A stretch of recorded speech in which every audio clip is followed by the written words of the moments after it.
moving. As the only thing is that I think you have to put it in that slide mode. That's all. That presentation mode. Other than that, it is working great.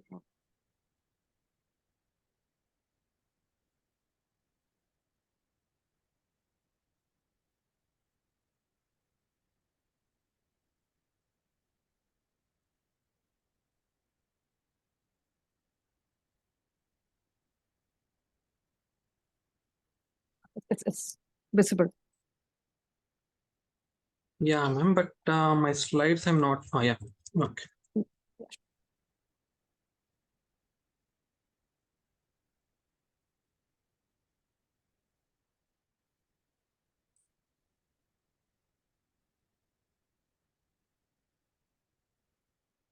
Yeah, ma'am. Okay. I think we can restart our introduction. Thank you.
Oh, Dr. Shruti, looks like you got lots of audience.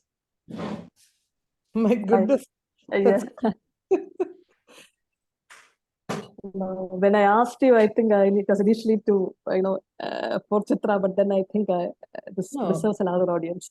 Yeah, but it's okay. It's meant for all people dealing with children as a Yes. team with Duchenne muscular dystrophy. So it's a Indeed. good thing that it's at short notice. It's less than 24 hours of advertisement and so many people have joined. I can see Miss Albita. So Miss Albita needs special introduction. Miss Albita is a social worker. Oh. So she works, she's a Malayali, but she works in Chennai. Miss Albita, say hi if you can. She works in a team in Chennai, in a comprehensive team, a developmental pediatrician, and they do amazing work. She actually speaks to schools and places like that to figure out how children can fit in and keep calling them to make sure that they're inclusive and not excluded. Oh, that's absolutely necessary. Like that's something we face as a major problem, I think. Because they were recently with us about 2-3 weeks ago. Their team, her, the physiotherapist, and the doctor, the developmental pediatrician, came to visit us, and they were observing us to create a new DMD clinic there. And so that is the next team that we are doing a DMD campaign. So they seem very organized. So they're forcing us also to become more organized. That's yeah, you associate more with like-minded people. Yeah. You get more ideas. Yeah. I think we are now at 2 minutes past 2. Shall we start the meeting? Yeah, absolutely. Opening batsman. Okay. Very good afternoon, everyone. And welcome to this virtual session on practical standard of care in Duchenne muscular dystrophy. I am Dr. Shruti. I am one of the moderators for today's session. I work as an additional professor of neurology, particularly in adult neurology, in SCTI Trivandrum. And it's a proud privilege and pleasure to welcome all you to this meeting. The main objective of this program is to give some practical information and in a very brief and doable format, so that we are able to implement this for all aspects of care in Duchenne muscular dystrophy. We already know that by giving a proper standard of care and following that very meticulously will improve the quality of life and definitely increase the longevity of patients with Duchenne. But in addition, it is time for us to be clinical trial ready. So that is also quite important. So systematic follow-up is also very much required. My co-moderator for today is Dr. Anne Agnes Matthew. She is a consultant pediatric neuromuscular specialist at Synapse Neuro Center and Baptist Hospital, Bengaluru. She is the driving force behind this entire session. I would say that Dr. Anne and her colleagues have dramatically changed the outlook of neuromuscular care in India, and definitely I know that she has helped me a lot in Srijitra. So different people from her team as well as many of her colleagues have chipped in to take care of the different parts of this session. And before I move further, I would also like to thank ORDI, who has given us this platform at a very short notice and have very graciously agreed to give us a platform for this program. So without wasting any further time, I would request Dr. Anne to speak a few words.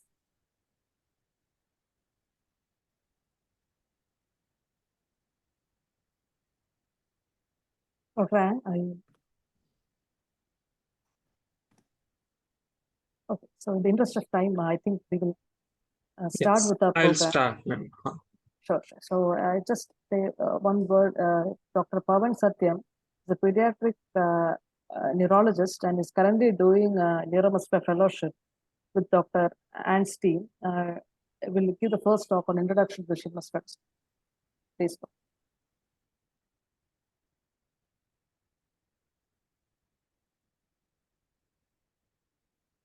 Is my screen visible, ma'am?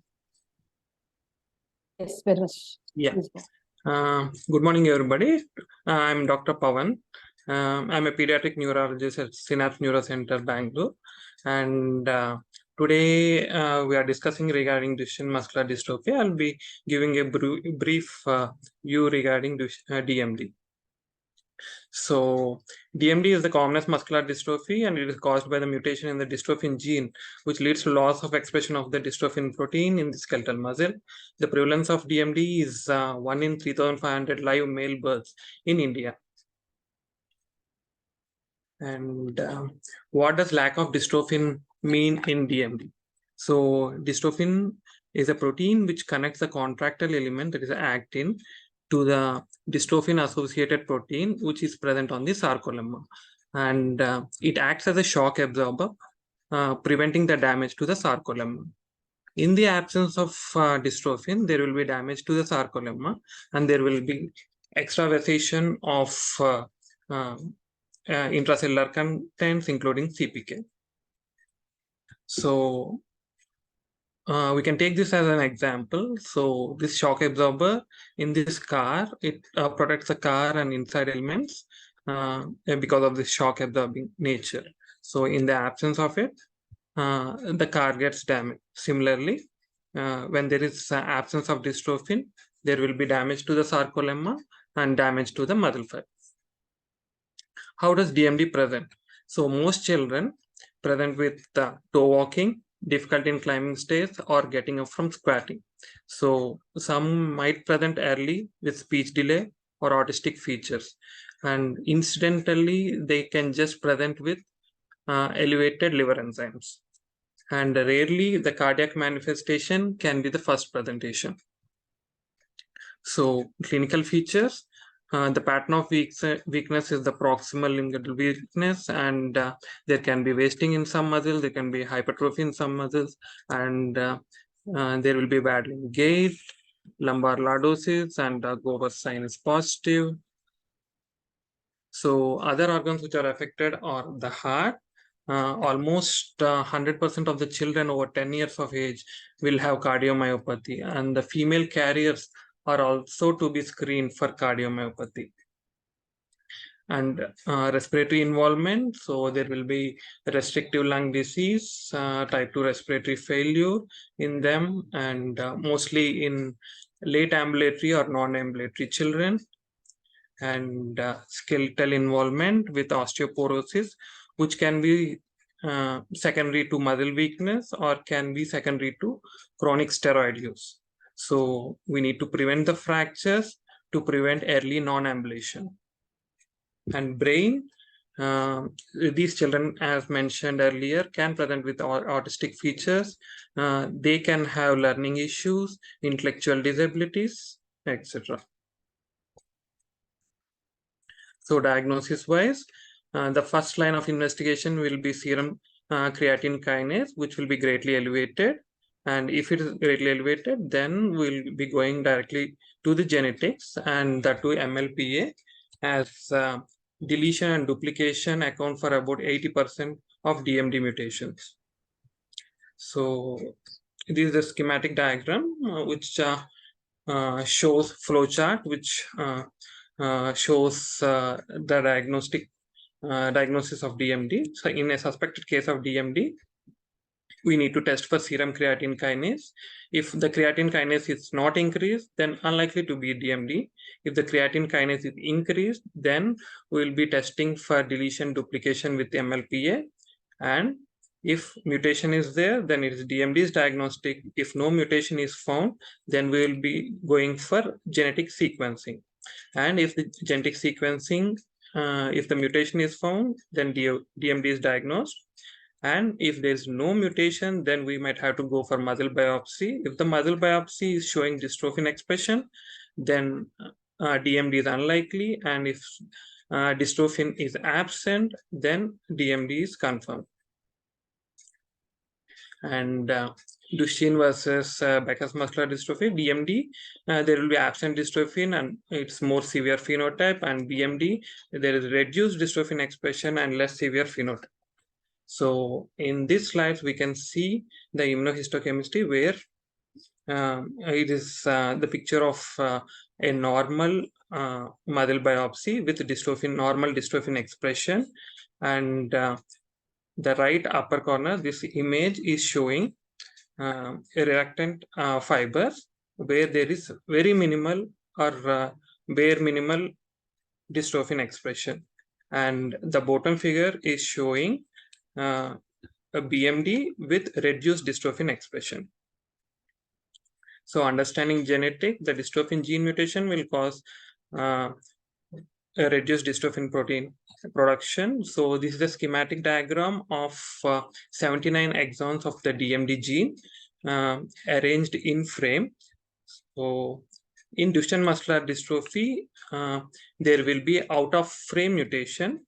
So in the above example, there is deletion of exons from 47 to 50, which is leading to out of frame mutation, and there will be no dystrophin expression. Whereas in this figure, it is the bottom figure is showing deletion of 46 to 54 exons, and it is in frame mutation, and which will also produce dystrophin, but in reduced amount.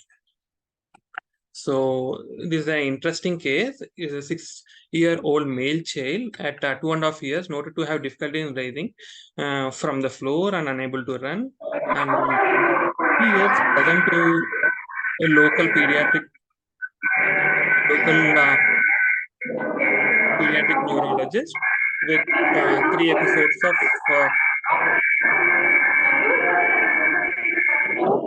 There is some disturbance. Could you please? With 3 episodes of rhabdomyolysis, and with each episode of rhabdomyolysis, the child is deteriorating and not reaching the baseline.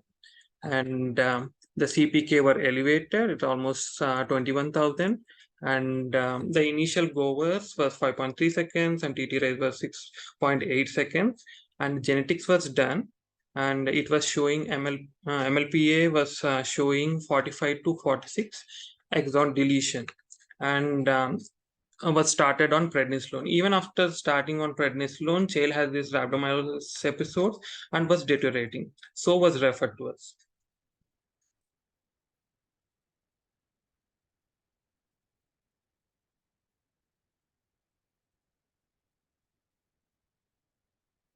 And this is the latent beta database that we use to check for whether it's in frame or out of frame mutation. So we need to select a deletion or duplication and then exon from where to where.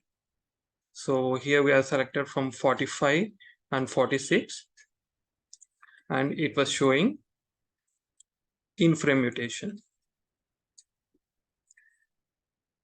So this child is phenotypically showing DMD features with scapular weakness and head lag, but genotypically it's a Becker's with a non-disruption of the reading frame. And histotypically, it was a Becker with the DIS1 and DIS2 preserved expression, and there was focally reduced DIS3 expression. And the whole exome sequencing was sent again to another lab, and we showed 46 and 47 exon deletion, which was out of frame on Leiden database. So as the histological features were in favor of Becker's, and there was history of rhabdomyolysis, and we tried reducing the steroid and reassessed after 6 months. And we also requested for reanalysis of whole exome sequencing. So this is the initial, the second whole exome sequencing that we have sent, and it was showing 46 and 47 exon deletion, which was out of frame mutation. But when we have requested for the reanalysis again, it has again came out to be 45, 46 exon deletion, which was in frame mutation. So these are the caveats that we see in a genetic analysis. And after we have reduced the steroid doses, there is a significant increase in the functional scoring. So that we can see, these are the previous scores and these are the current scores later on that we have seen. And there was a significant improvement in these scores. So next I'm handing over to Dr. Anne regarding the standard of care.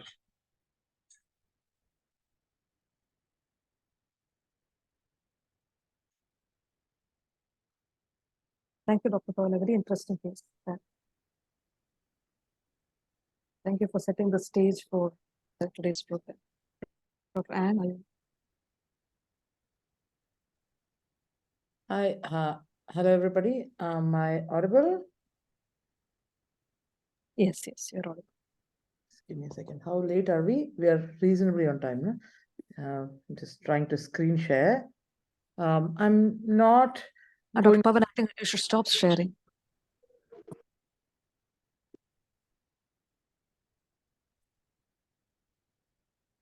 Now you can share.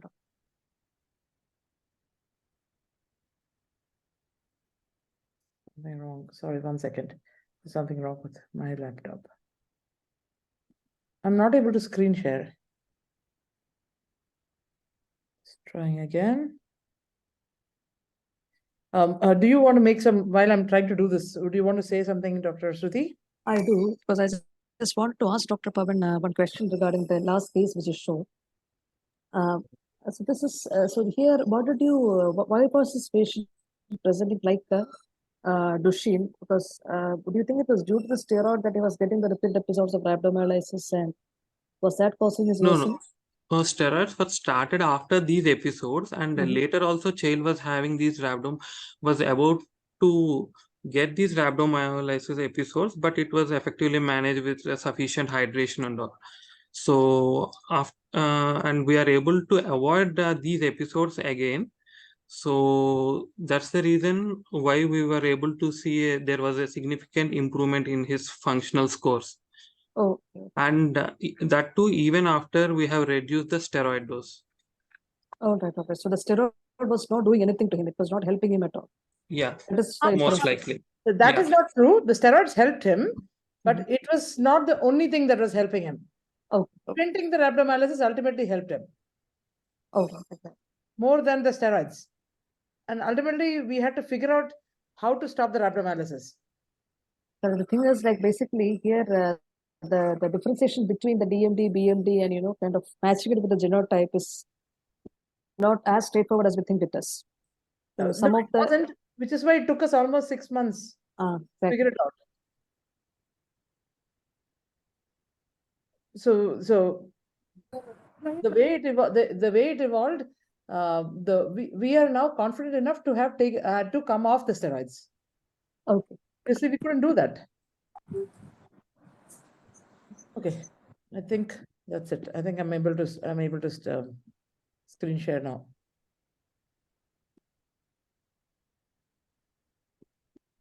Is my screen visible? Yes. The desktop is visible. My desktop screen? Yes. Sure. So starting off is just saying that what makes this disease different? We've realized that each muscular dystrophy is different, and something about standard of care. And so that's why we kept the heading of the topic as standard of care. And also speaking something about newer care, newer therapy. But in the end, it all boils down to multiple people being involved. Because it doesn't matter what science and technology you have, if newer care is not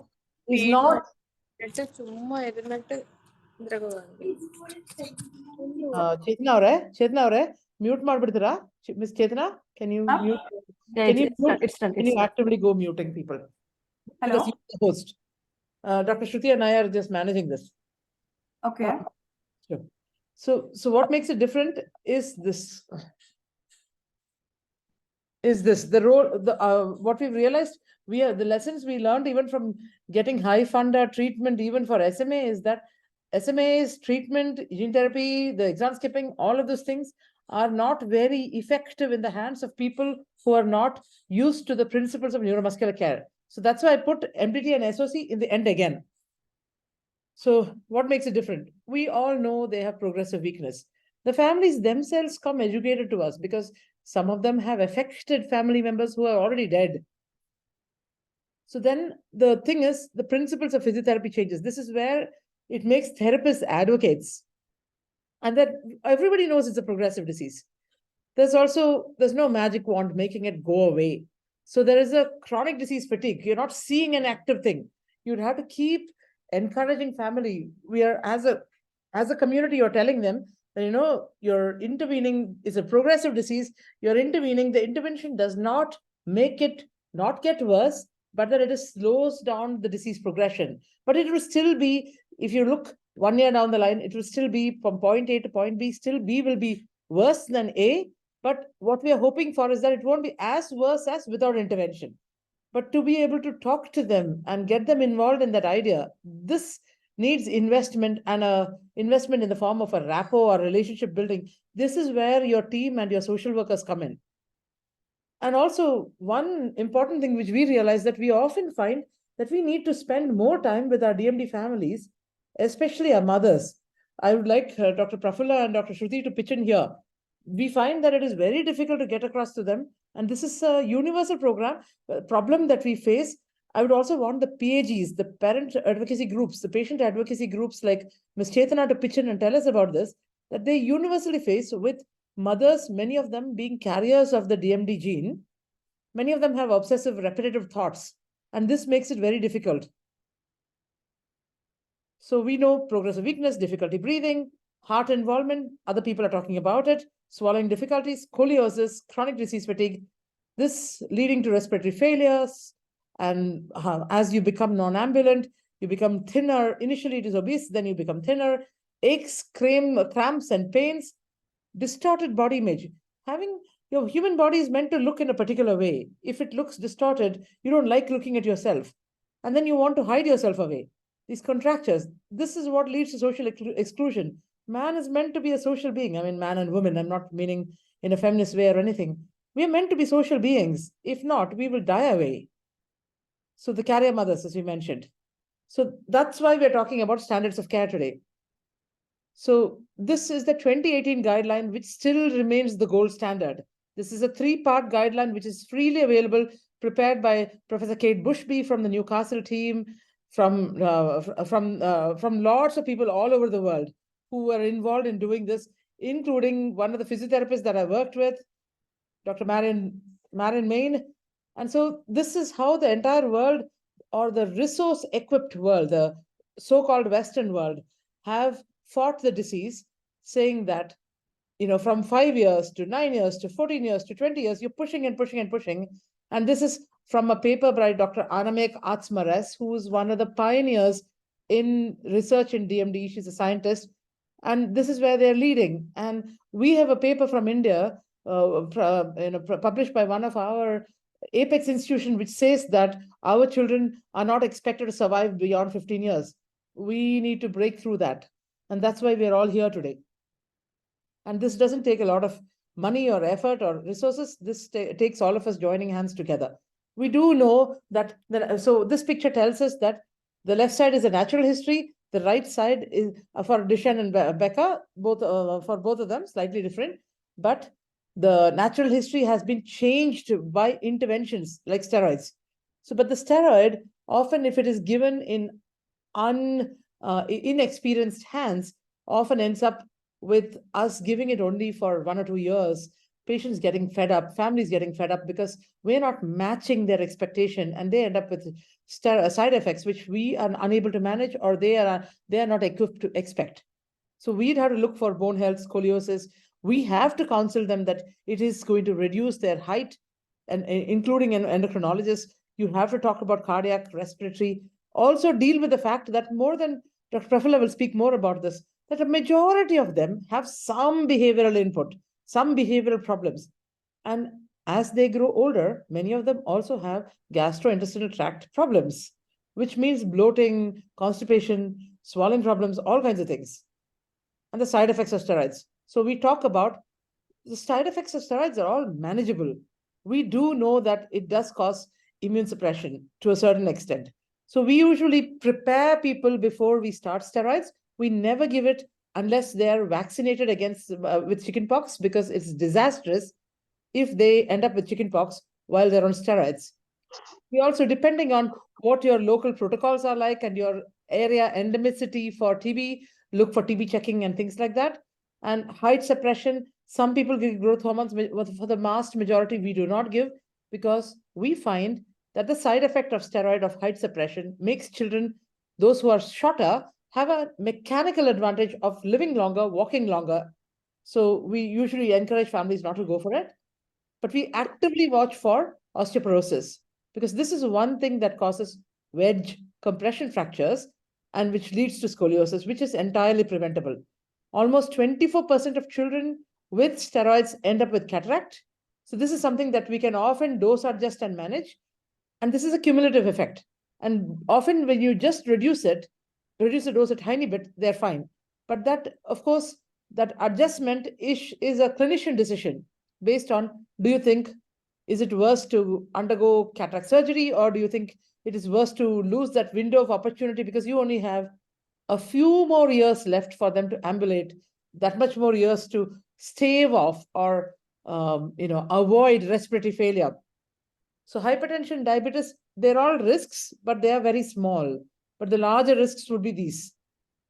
So there is no particular regimen. There's no consensus. So all of us have what we are comfortable with. We tend to use deflazacort more than prednisolone. We tend to use 0.7 milligrams roughly, 0.6 to 1 mg is what is internationally recognized per mg per kg per day. The primary cause, this is what we're talking about, SOC, is cardiac versus respiratory.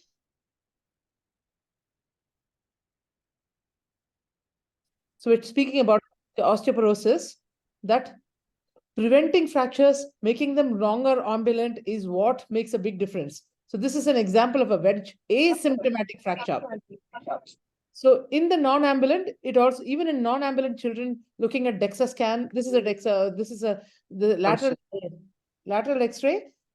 Prevention of scoliosis, even in non-ambulant children, is very important so that you are not operating on very sick, morbid children who have high mortality. This is a serial X-ray, DEXA, of one of our children which was done over, as you can see, 2020, 2021, 22, and later in 2021. And you can see here, I don't know how much you can appreciate, the Z score of the lumbosacral spine is from -1 to -1.4 to -2.9. Below -2, we intervene. But you have to have normative value for below children below 18. And then we intervene with bisphosphonates. So this is how scoliosis is prevented. If scoliosis happened, we failed. That's what it means. No DMD should have scoliosis surgery. We should all together avoid it. So I'm going to stop my talk with this and just touch upon briefly on the newer treatments. So some of the newer treatments are looking at increased expression. Dr. Pavan has already given you an overview of the fact that the shock absorber, the spring, the dystrophin protein, which is part of that dystrophin-associated protein complex, which makes the muscle so sacrosanct when it contracts, keeps it intact and prevents it from breaking, that is the primary defect in Duchenne muscular dystrophy. So exon skipping, what it does is, this is a normal, nice polygonal muscle with the intact contractile apparatus with the nucleus sitting in the periphery. And this is a dystrophic looking muscle, which is all dying away. It's all looking reddened in him, more of hematoxin, more of eosinophil. And this is on A is the immunohistochemistry with nicely preserved expression of dystrophin protein around the sarcolemma, the surface. And on the right side, B is a dystrophic Duchenne muscular dystrophy child with zero dystrophin.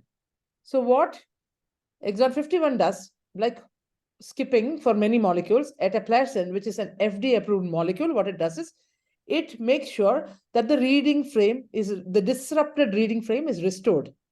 And 48 is joined to 42 by making 51 disappear from the transcript. So these are some of the approved oligomers, or the PMOs. So the PMOs are the eteplirsen, the golodirsen, the vitolarsen, and the casimersen. But there are lots more which are not on this list, which are in the pipeline. 44 skipping is coming up. 18 is coming up. Many are coming up. But this is, we think that 80% of Duchenne muscular dystrophy are skippable.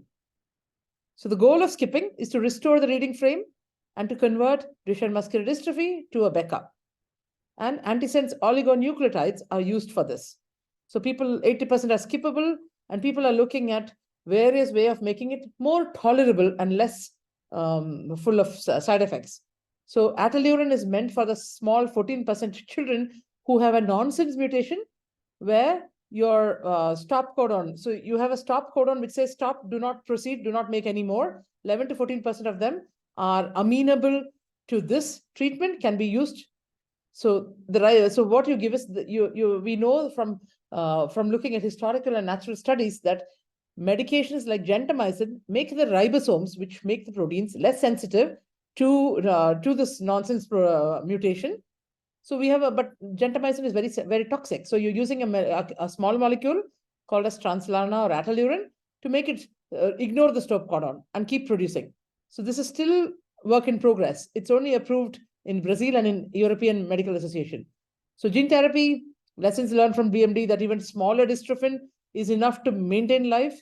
And so that's gene therapy, that's all future. So I'm going back to my final slide saying that it is ultimately standard of care. You need multiple people. You need the pediatric neuromuscular specialist, the cardiologist, the pulmonologist, your geneticist, your physiotherapist, your orthotics care providers, your physical medicine rehab person, your specialist, your wheelchair providers, your dietitian, swallower specialist, your orthopedic surgeon. So in this talk, 10 people are involved. But we've consciously not included an orthopedic surgeon, because we're confident that for GMD, we know the natural history so well, we should be able to avoid surgery. If we don't, it's a failure on all of our part. So psychologists, because we need somebody to say cheer them on, social worker, and a gastroenterologist. So to summarize, standard of care is the backbone of care for rare diseases, especially Duchenne muscular dystrophy, and you need multidisciplinary care for it to be effective. With that, I'll hand it over to my next speaker.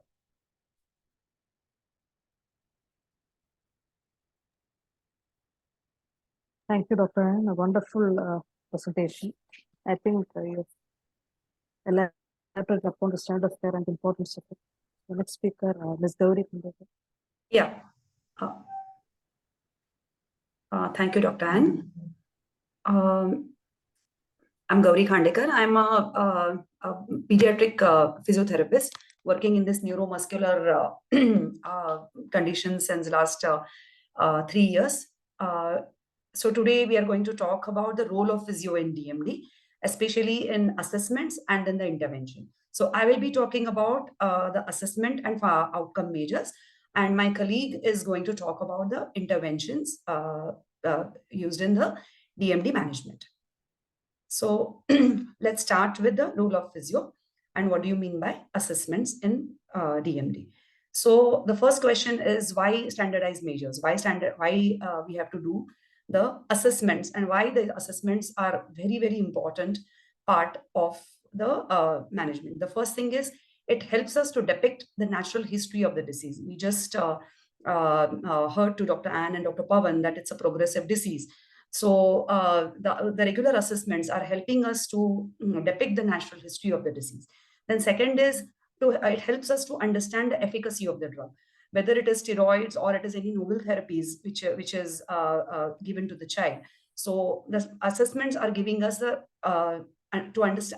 understanding about the efficacy of the drug, and then it is helping us to monitor the functional status of the child. So as a physiotherapist, we all see the function. Our goal is to maintain the function or to improve the function. So all these assessment scales or the standardized measures is definitely helping us to know the functional status of the child. Next slide. Okay, so these are the principles of assessment, whether it is the outcome measure or it is the basic principles of physiotherapy, what we have learned. So what do we do? That we assess the development and the mobility. Then as a physiotherapist, we know that as the range of motion becomes very important. So we check in the assessment, we check the range of motion. Then we see the posture and the spine, because that again becomes very, very important. In the classical DMD, you will definitely see the anterior pelvic tilt, increased lordosis, and sometimes scoliosis. So that becomes important assessment. Then it is a respiratory assessment, that how much is the function of the respiratory muscles happening. Then the pain and the fatigue. The pain and the fatigue is essentially telling us mainly about the muscle strength also. So if the child is getting too much pain in standing or in doing any activity, or it can be related to his calcium in the bone. So if it is a complaint, then it is our duty to tell the neurologist that, okay, the child is having pain and the fatigue is too much. Then as a physiotherapist, we all know that we check the muscle strength using the manual muscle testing. And then we see the function and ADL. So this outcome measure, standardized outcome measures, what we are using in DMD, that is mainly giving us the functional assessment. That means how much the child is able to function in the daily routine. And that becomes very important, because if I just talk about the strength, like, okay, the shoulder strength is say 2+ or 2-, but in the function, how is it affecting the child? What compensation is he doing? How he's sitting? How well he can use his hands? So all those things come into the function and ADL. So most of the children with DMD, they have some or the other compensations, because they have muscle weakness. So they will have some of the other compensations, and then that also needs to be taken into consideration. Somebody has a question? I can see one hand. Yeah, we can move on and we'll address it all together. Okay, sure, Dr. Shruti. Okay, so the outcome measures must be, the first thing is disease specific. Now we are going to talk about what are the outcome measures used in DMD. Then it has to be done at a regular intervals. That interval is very important, because that will only give us an idea how the child is progressing. Is the child same, or the child is deteriorating? And the relevance. There are scales which say that which are done in that specific age group. So what is the age? What is the severity? What is the ambulatory status of the child? So the relevance also is important to use any outcome measures. So this is the slide from one of the presentations in WMS this time. Thank you, Dr. Ann, she shared this slide with me. And I'm just, this is very important slide to know that the functional measures are used in DMD at different stages. As you can see, there are stages like early ambulatory, 5 to 7 years, late ambulatory, that is 8 to 11 years, then early non-ambulatory, when that they just lose the ambulation, and then they sit on the wheelchair. That's early teens, then late non-ambulatory phase, and then teens to 20s. So why this is important is, as I said, the functional measurement, the functional outcome measures, what we are using, they are different in all these stages. Next slide, please. So now coming to the outcome measures which are used in the DMD children. So when the child is ambulatory, the first assessment scale, what we use is North Star Ambulatory Assessment Scale. It has the components starting from standing and walking and going up to running and hopping. So what we do is we have the scores out of 34, and the scaling goes from 0 to 2, like 0, 1, and 2. So at the end, you get some score, and then that score is put in the assessment sheet. Then there is the standardized assessment. The second assessment is, which is standardized, is 6-minute walk test.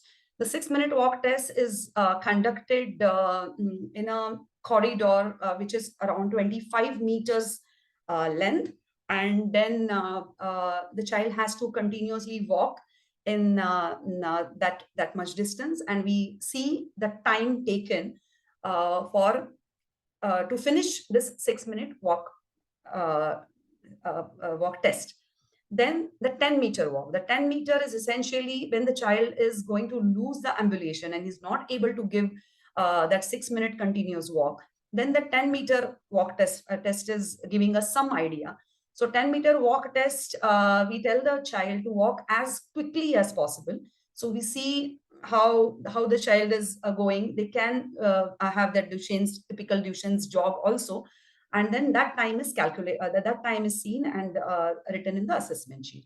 Then there are time tests. There are a few time tests, like time for stair test, then time to go up and down, then time to rise, and Gowers time. So we are all knowing this time test. Then there is a test for ambulant and non-ambulant children, which is called as performance of upper limb. So this test comes with a standardized kit. It has around 17 items. Hello, yeah. So it has around 17 items, and it is again giving us the idea about the shoulder strength. Then it is giving the idea about how the child is child has gained little. I mean, the strength. How is he using the strength? Like moving weights, moving light cans, then tearing paper, push on light. So there are few things which is definitely telling us about the shoulder strength and about the strength in the elbow and the wrist also. So then there is one more test called MFM, that is motor function measure. MFM, it comes into two versions, MFM 20 and MFM 32. MFM 20 is done for the children below 7 years, and 2 to 7 years, I mean to say, and then above 7, the MFM 32 is administered. So it just says 20 and 32 is just nothing but it is the item. The item is the item number.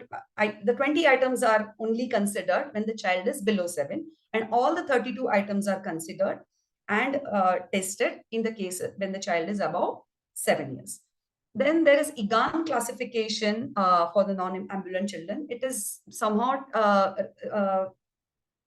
giving us an idea how the child is transferring from the wheelchair and how they are doing the transfers, or how they are using their hands in the wheelchair. So that is Egan classification, and other tests that can be used, because we don't have a very the resources are not that much to take the kit for PUL, or this Egan classification is in the different types of wheelchair. So what we are in our setup, we are using the tests like HFMSE, RULM, CHOP, etc. HFMSE is Hammersmith Functional Motor Scale. It is giving us the idea about the bed mobility, like how is the child moving in the bed, like starting from rolling to sitting to standing, all those things. And RULM, I would say that it is like a subset of the PUL.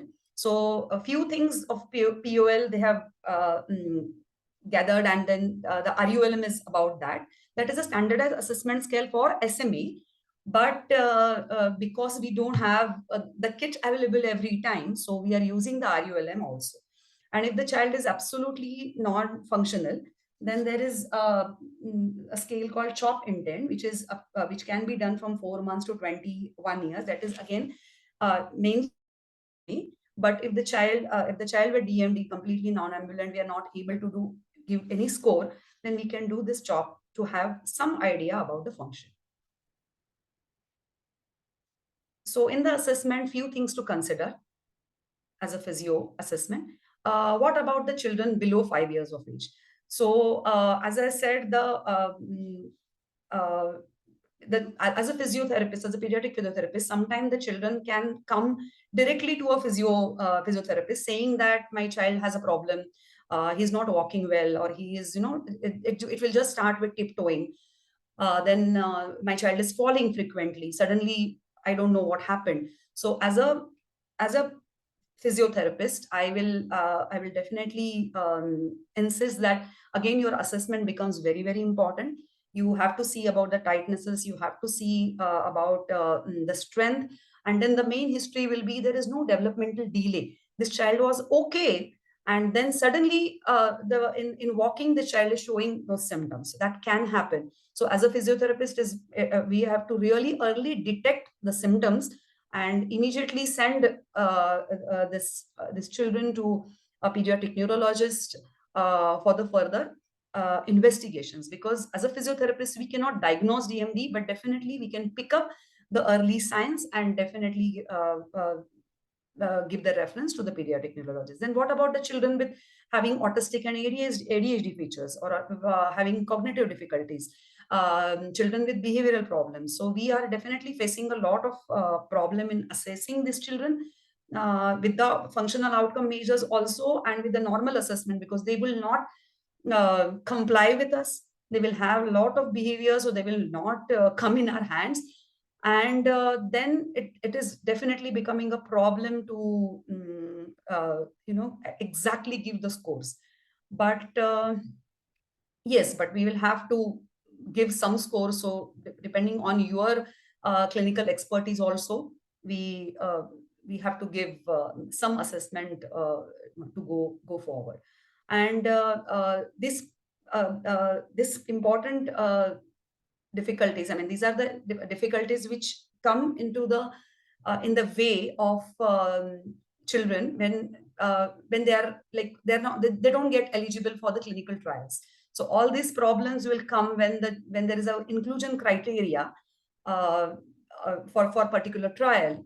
So we had two twins with DMD, and one was selected because both were actually eligible, but one was selected because he was okay to get into the trial, but the other, he was having autism, he was having some behavioral problems. So unfortunately, we could not include him in the trial. Then this is our practice. This is our summary sheet. It looks like this, and as you can see, whatever I have told, all the scales are written on the left side, the current score and the date. And we always write the previous score and the date, so that the clinical the doctor can immediately see what is gone wrong. Is it the same, or it is progression, or it is deterioration. And we write about the spine, the common tightnesses and contractures. And this is the sheet which we submit to Dr. Anne and Dr. Pavan, and then the further management, the medical management is planned. So this is all about assessment. I now to the next speaker, my colleague Sneha. She will be talking about the interventions in DMD. Thank you. Thank you, Gauri ma'am. Hello all, this is Sneha. I'm a pediatric physiotherapist working with Dr. Anne and neuromuscular conditions for the last 2 years. I hope I'm audible. Can we move forward? Yes, please move on. Okay. So management in DMD conditions, I will be covering. So how is it different from other pediatric conditions that we usually, want to intervene? So first thing is DMD is a progressive condition. So, and since it's progressive, the goals change as per the progression, as and when the disease progresses, the goals naturally will change. So the priority here, we have to pay a little more attention here, is to maintain the function that is available. So we are not going to intervene in any way to improve the strength of the muscle or to improve, the muscle power or anything like that. Our priority is to maintain the function.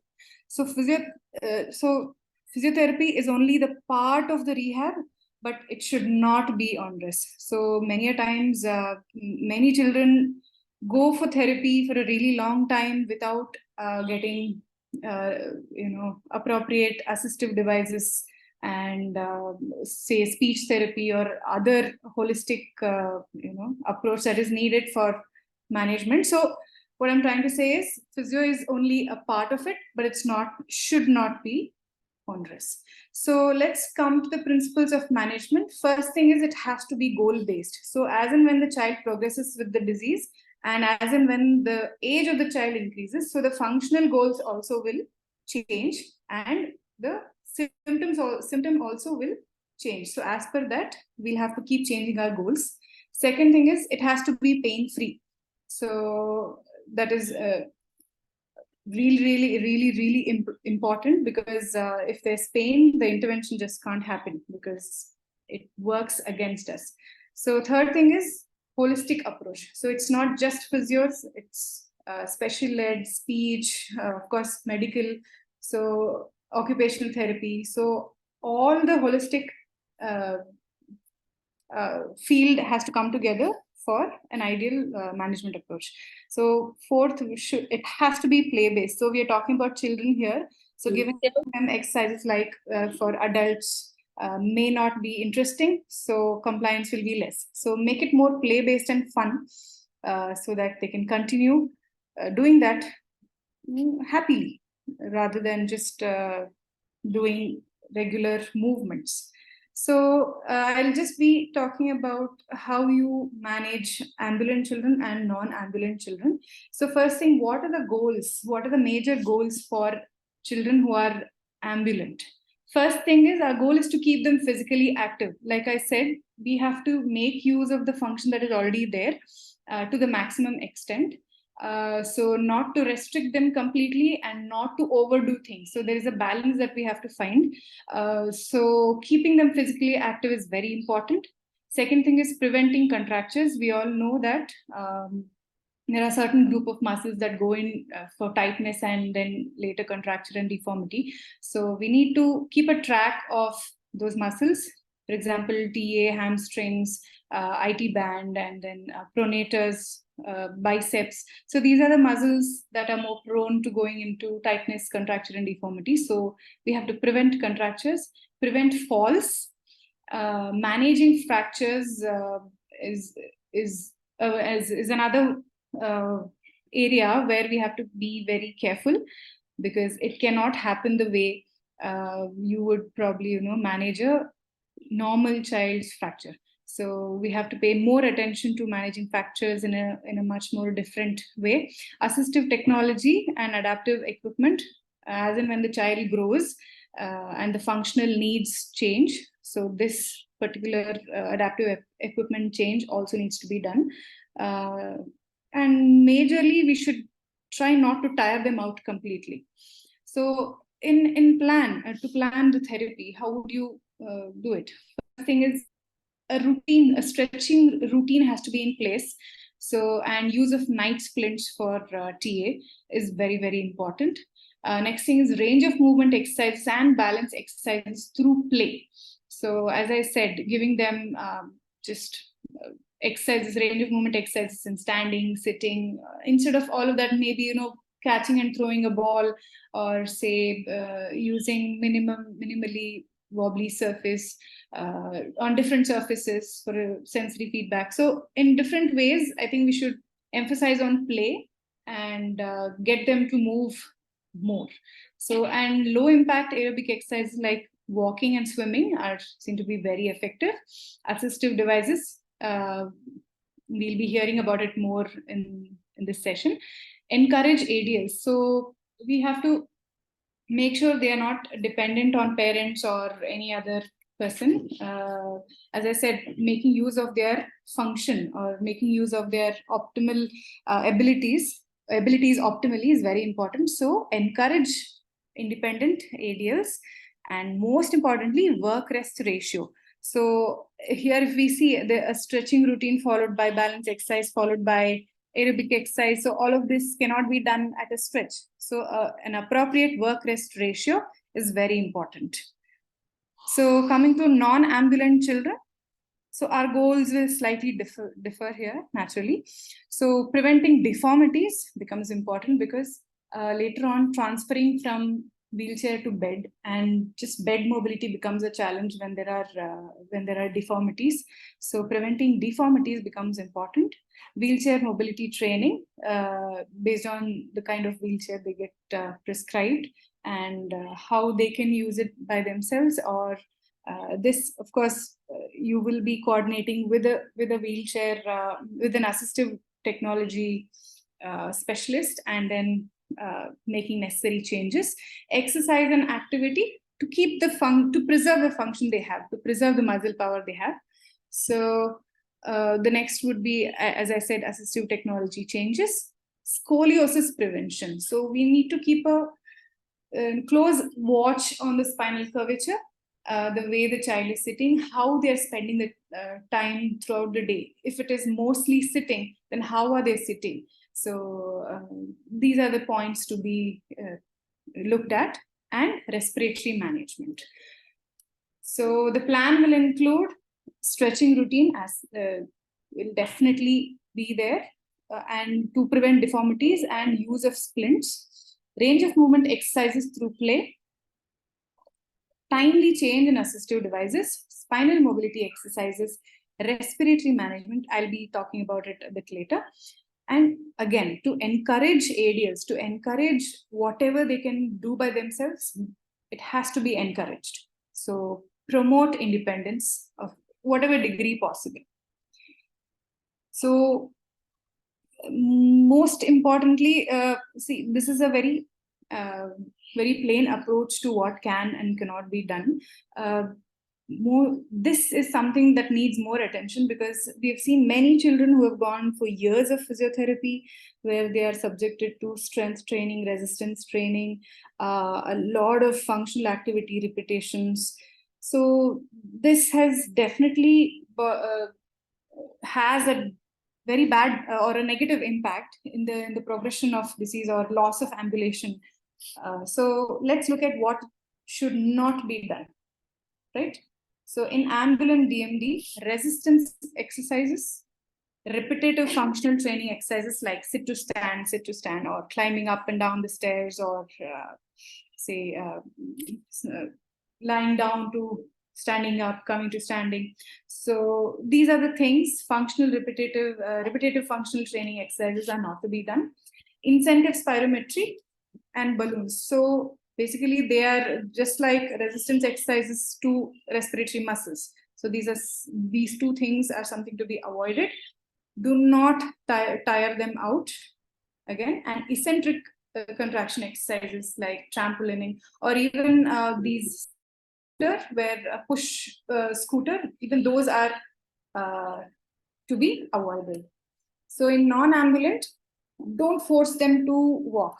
So basically, there is a transition time where they are able to stand for a couple of minutes with a lot of help, and forcing them to walk does not make sense. So there is a progressive pattern to the disease. So do not force them to walk.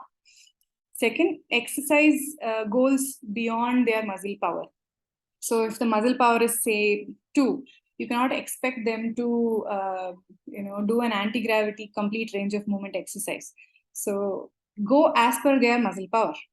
So repetitive functional training exercise like rolling and going into prone progression sequence or patterns, Incentive spirometry and balloons again. And again, don't tire them out. So fatigue is something that we have to keep in mind. So again, if we can just look at this algorithm, strengthening. Here, strengthening means making most of what muscles they have, preventing atrophy and manage the decline. So there are specific exercises that you can go for, and then range of movement exercises, that is, then hydrotherapy and swimming. Activity for fitness and endurance. This, of course, low aerobic exercises like walking and swimming, as I said, is helpful. Cycling also has been seen to be useful. Then our major goal here is to get the children to get into participation. So using the best they can, get them to participate in any of their activities, age appropriate and interest related. So again, this another major goal here becomes managing the loss of movement. So stretching, positioning, posture, and serial casting, orthotics. So all of these put together, I think will be the ideal way to go forward. So this is a stretching handout that we usually give to our patients. So we emphasize on TA stretches, hamstring stretches, IT band stretches, hip flexor stretches, elbow stretches, forearm, and then wrist and fingers. So this is these are the main key stretches to follow. In ambulant children, not much of upper limb involvement, more of lower limb. But for non-ambulant children, upper limb stretches also become very, very important.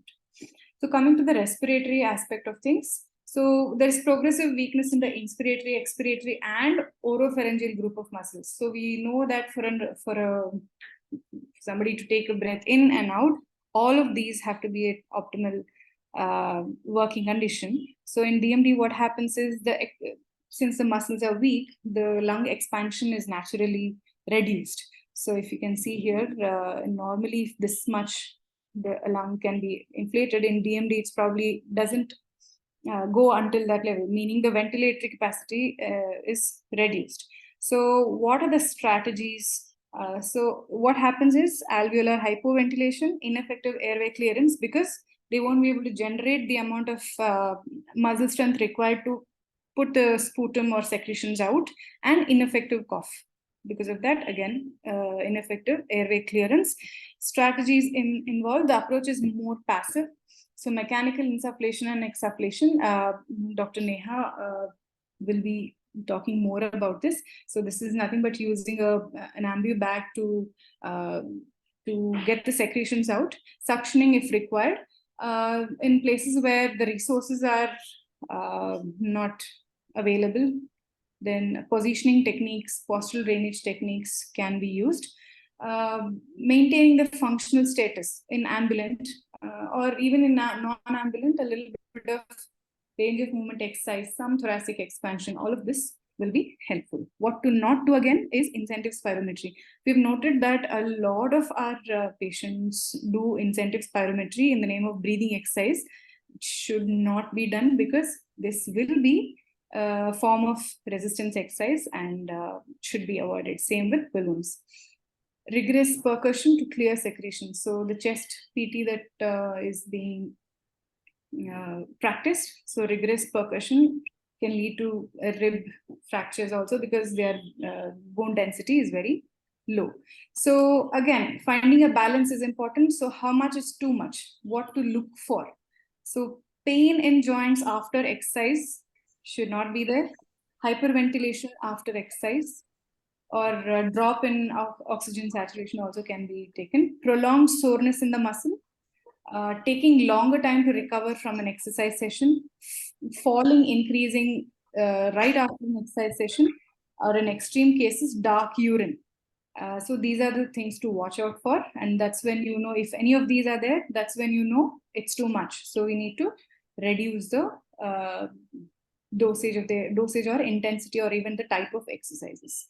So thank you. So I will conclude my session. Thank you, Ms. Gauri and Sneha. Both the sessions were eye-openers.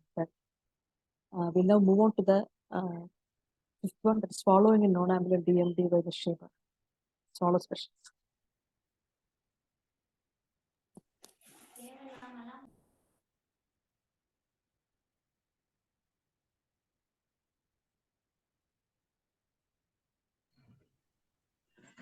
Thank you.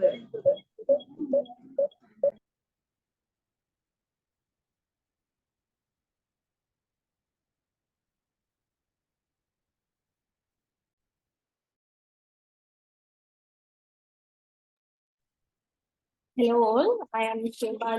I am a speech and swallow pathologist who is working with neuromuscular conditions since 2 years. Today I'll be speaking regarding the role of speech swallow pathology in non-ambulant DMD.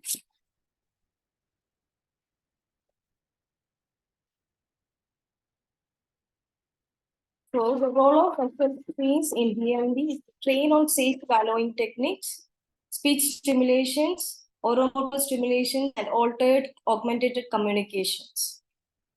So now I'll be dealing with speech problems in DMD.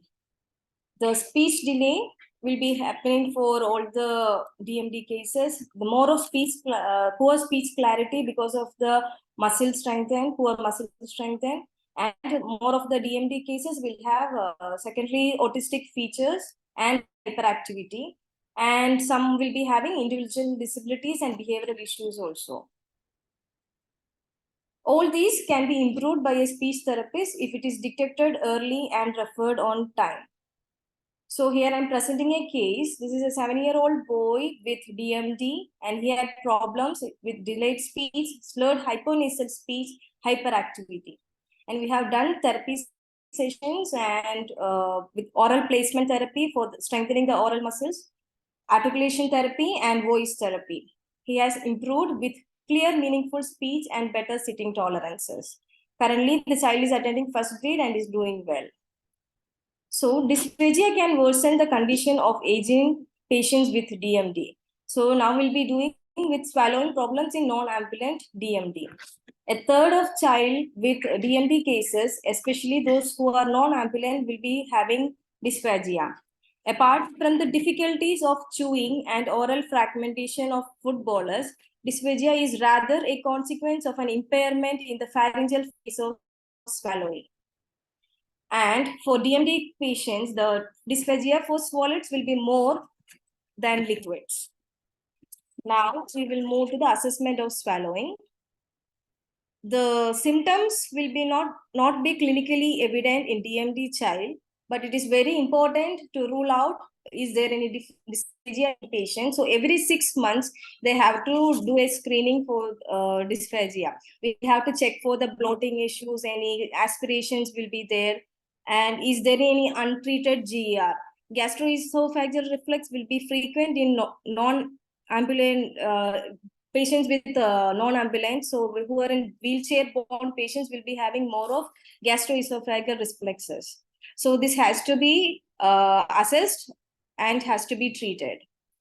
And we have to see if there is any oxygen desaturations after the meal. So it has to be, if it is less than 3% desaturations, we have to just immediately go for the further assessments.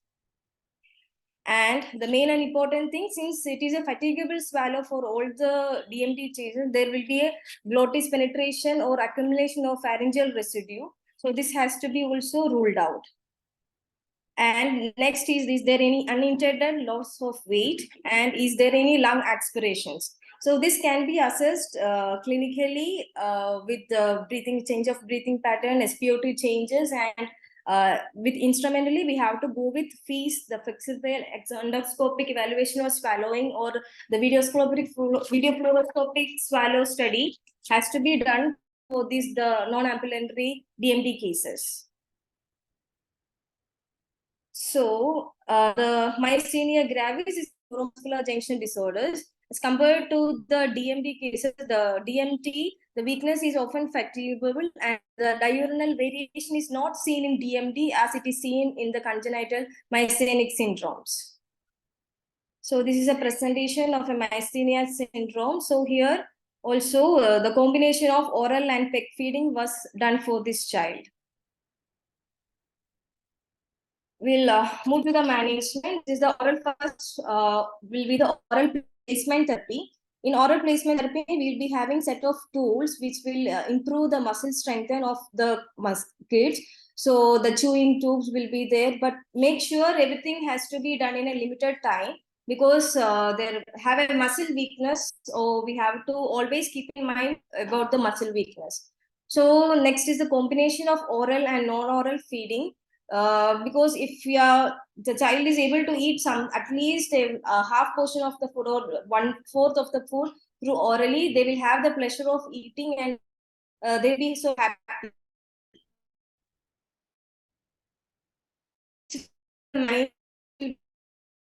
Always feed. And next is the main thing is the consistency, diet consistency. As I have discussed, the DMD kids will, the non-ambulatory DMD kids will be having more issues with swallowing solids than liquids. So the diet consistency has is so important in DMD kids.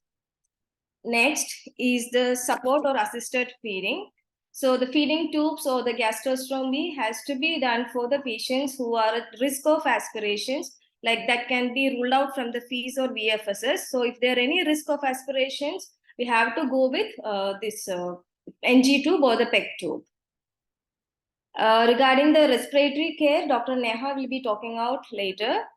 And some considerations are like some small frequent feeds has to be given.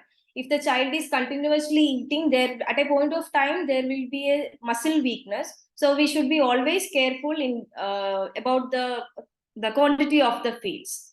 As I have mentioned earlier, combination of non-oral and oral feeding has to be done. So when to refer a child with DMD to a speech and swallow pathologist? Delayed speech, autistic features, oral sensory issues, unclear speech, voice issues, when there is poor suck swallow patterns and recurrent aspirations, and the child is failure to try. So these things, when you observe, you have to refer to a speech therapist, so they can just work on increasing the oral strengthening, and with the compensating alternative communication skills, we can just maintain their life. Thank you. Thank you very much, Ms. Shiva. This is something we often neglect in DMD. We have a slight change in schedule now.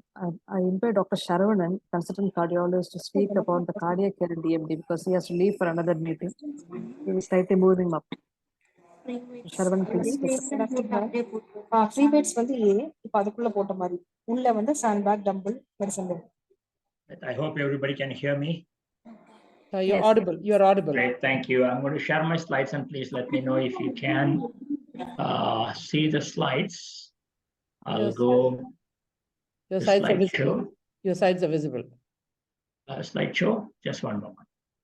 Yeah, slides visible? Yeah, visible, visible. Great, thank you very much. Thank you. And I'm really sorry to jump the queue, and I do have another talk by 4 o'clock, so I requested Anne, and I think it is Dr. Vinita Verghese that I am pushing away. I'm so sorry, Vinita. So I will be very, very brief and very quick.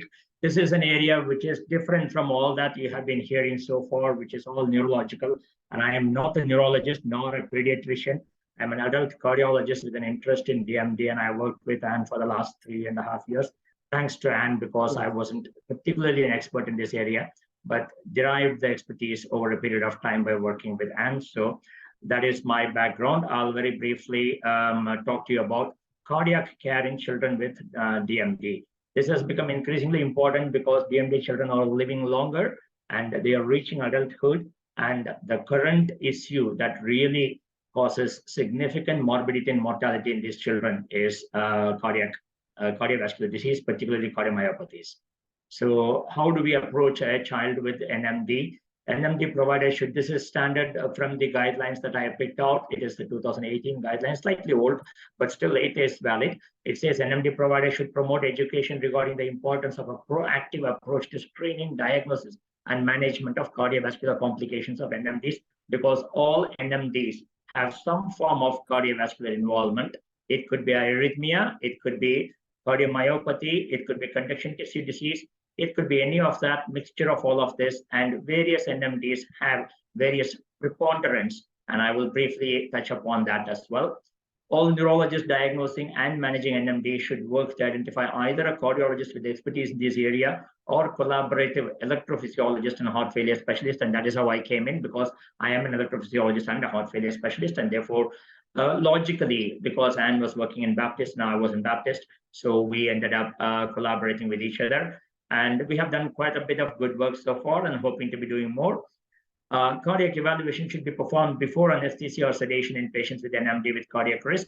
Such evaluation should be done in close proximity to any form of sedation or anesthesia. These children do not tolerate anesthesia and sedation lightly. Any anesthetist should be extremely talented and capable of managing these children, and it should be done in conjunction with a cardiologist in the unit who knows what they're doing. For NMD patients at increased cardiac risk during surgery, a team approach consisting of anesthesiologist experienced in caring for these patients, cardiologist experienced, critical care physician, and a neurologist, all of them as a team will give the best result for these children if they need anesthesia for any kind of procedure. This is a chart that I have lifted from the guidelines actually, and it says NMD, which NMD causes what. So it's a very long chart. But as you can see that Duchenne, Becker, Emery-Dreifuss conduction tissue disease is common. Other than that, Duchenne and Becker, mostly cardiomyopathies. To some extent, they can get arrhythmias, and we will look into it in detail.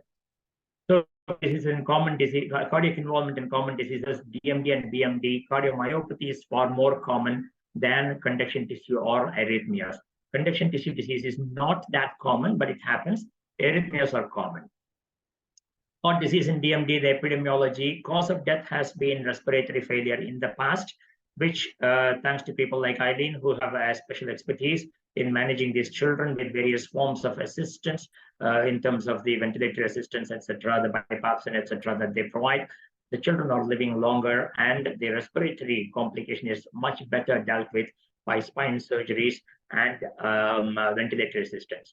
With improved respiratory support, children are living to the second and third and sometimes even the fourth decade. So cardiomyopathy becomes the leading problem for these children. In DMD, the risk of LV dysfunction increases significantly with age. Conventional wisdom says that up to 10 years of age, they are okay, but this is not true. Again, I'll come to that in detail because we published a paper in JAT not too long ago showing that children below 5 years of age actually have significant involvement, and we showed how we identified that. So this is the evolution. In 1960s, children died before they reached their teens, but currently, thanks to the ventilatory support, spinal stabilization, etc., children are reaching 30s and 40s, as I said. So this is important. The cardiomyopathic process starts very early, and for you to identify it through a standard conventional echocardiography, it might take considerable time. The changes are classically seen in that part of the heart, which is the lateral part of the heart. The histopathological studies show that there is subepicardial myocardial fibrosis, degeneration, and infiltration. This happens in the base of the heart in that area and lateral, so posterior basal and that area. So this is the anterior mitral leaflet. That is the posterior mitral leaflet. The posterior mitral leaflet anchors into the muscle using a posterior papillary muscle in that area. So if that area becomes fibrosed, then the basement of the house is rocking. So the posterior papillary muscle becomes weak, and the posterior leaflet of the mitral valve starts leaking, and these children develop significant posterior mitral prolapse, causing significant mitral regurgitation, as well as progressive LV systolic dysfunction, left ventricular systolic dysfunction. So this is what we look at generally. Early diagnosis and treatment of cardiomyopathy leads to favorable ventricular remodeling in patients with DMD. This is very interesting because most of the drugs that we use, particularly two drugs, ACE inhibitors and MRA, mineralocorticoid receptor antagonist, have antifibrotic properties, and the main pathology in DMD, particularly in the heart, is purely replacement fibrosis, and that fibrosis can be retarded. It can't be stopped, but it can definitely be slowed down by use of certain medications. The 2018 DMD care considerations reaffirmed that regular cardiac evaluation is essential foundation of DMD care. In the updated guidance, the need for cardiac assessment at the time of diagnosis, whatever is the age of diagnosis.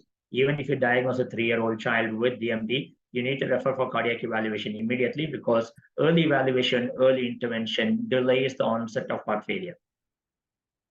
This is conventional care pathway. And in this conventional care pathway, it says that if you look at it, the diagnosis, baseline evaluation, consultation with a cardiologist, cardiac history, etc., etc. And then it says non-invasive imaging echocardiogram for children below 6 to 7 years, and anyone above 6 or 7 years who can go into an MRI machine safely and will be able to tolerate the noise and be still for a period of time for the scanning should get an MRI scan, because MRI scans are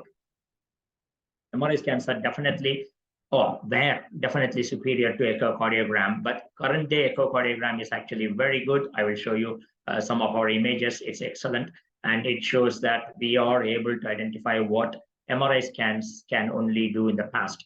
So once the child is diagnosed and there is no evidence of DMD, you just do an annual assessment. And if the child is either symptomatic or has some evidence of LV dysfunction, you increase the frequency of assessment. And at the annual assessment, if you found that there is any problem with the cardiac, then you obviously deal with it as and when, is what it says, the guidelines. So coming to diagnosing cardiomyopathy, cardiac imaging plays a crucial role. I told you that conventional echo is very readily available, but the standard echo that the run-in-the-mill echo that you get from the diagnostic laboratories next door to your services will not pick up early disease. So in order for you to pick up early disease, you need to have two things. One, a very, very high-end echocardiography machine, which will do the proper imaging for you. And secondly, someone who knows what they're doing with the machine, because it's highly operator dependent. Modern techniques, which is speckle tracking, strain imaging, and the modern machines have AI. So they all have artificial intelligence, which has already put in all this into a software package where we take 3 images and give it to the machine and ask the machine to do spectral tracking, and the machine will throw out a lot of information. Sometimes, when they say shit goes in, shit comes out. So sometimes what we put in is very, very important. If the images are not good, some of these children won't get good images, you'll get rubbish results. So it is for that reason, the operator should be very shrewd and know what they're doing. So cardiac MRI is gold standard, but these days, when we are able to do echocardiograms, which are very, very high end, which are on par with the MRI imaging. But to say, even when I'm talking like that, the MRI technology is improving. They're doing a lot more advanced imaging, blood pool imaging, etc. So I'll come to that in a moment. So it is important to perform the imaging in a center with expertise, and also the machine should be a good machine. So these children will have to be imaged by someone who knows what they're doing. Identification of early myocardial involvement will assist in commencing specific interventions. We have commenced the particular drugs, particularly ACE inhibitors, very, very early in very young children with very good results. And very surprisingly to me, children tolerate ACE inhibitors so well, so much better than adults. They don't seem to have any side effects with the ACE inhibitors. Okay, what I'm talking about today is the kind of imaging that you all should be having access to and should be doing if you are caring for children with DMD. And this is called speckle tracking or strain imaging. What we are looking at is deformation of the heart. We are not simply looking at the contraction and relaxation. If you're waiting for the problem with contraction to become evident, the so-called fractional shortening or the ejection fraction that you're all familiar with, you will be waiting too long and you will not see early changes. In order for early changes to be seen, you need to do strain rate imaging. Strain rate imaging is a method of echocardiogram which looks at regional deformation of the myocardium and gives a summated value, which is called global deformation. Deformation is mainly it is mainly shortening rather than contraction. So it can shorten radially, it can shorten longitudinally, it can shorten circumferentially, because muscles are not just simply, it's not just a simple cylinder, it's actually multiple little units which are woven together as a myocardium. You will have multiple lines, longitudinal, circumferential, as well as through the thickness of the muscle for its contraction and relaxation, the myocardial contraction and relaxation. The net deformation that you get is what is measured in the strain rate imaging. So what we are looking at is the left-hand side of the picture, you're seeing the muscle myocyte at end diastole. It is relaxed, it is stretched, it is straight.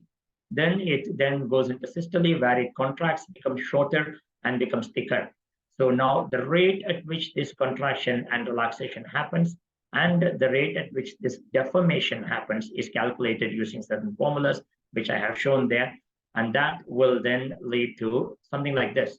So you have three angles, which is myocardial deformation in longitudinal angle, circumferential angle, and radial angle.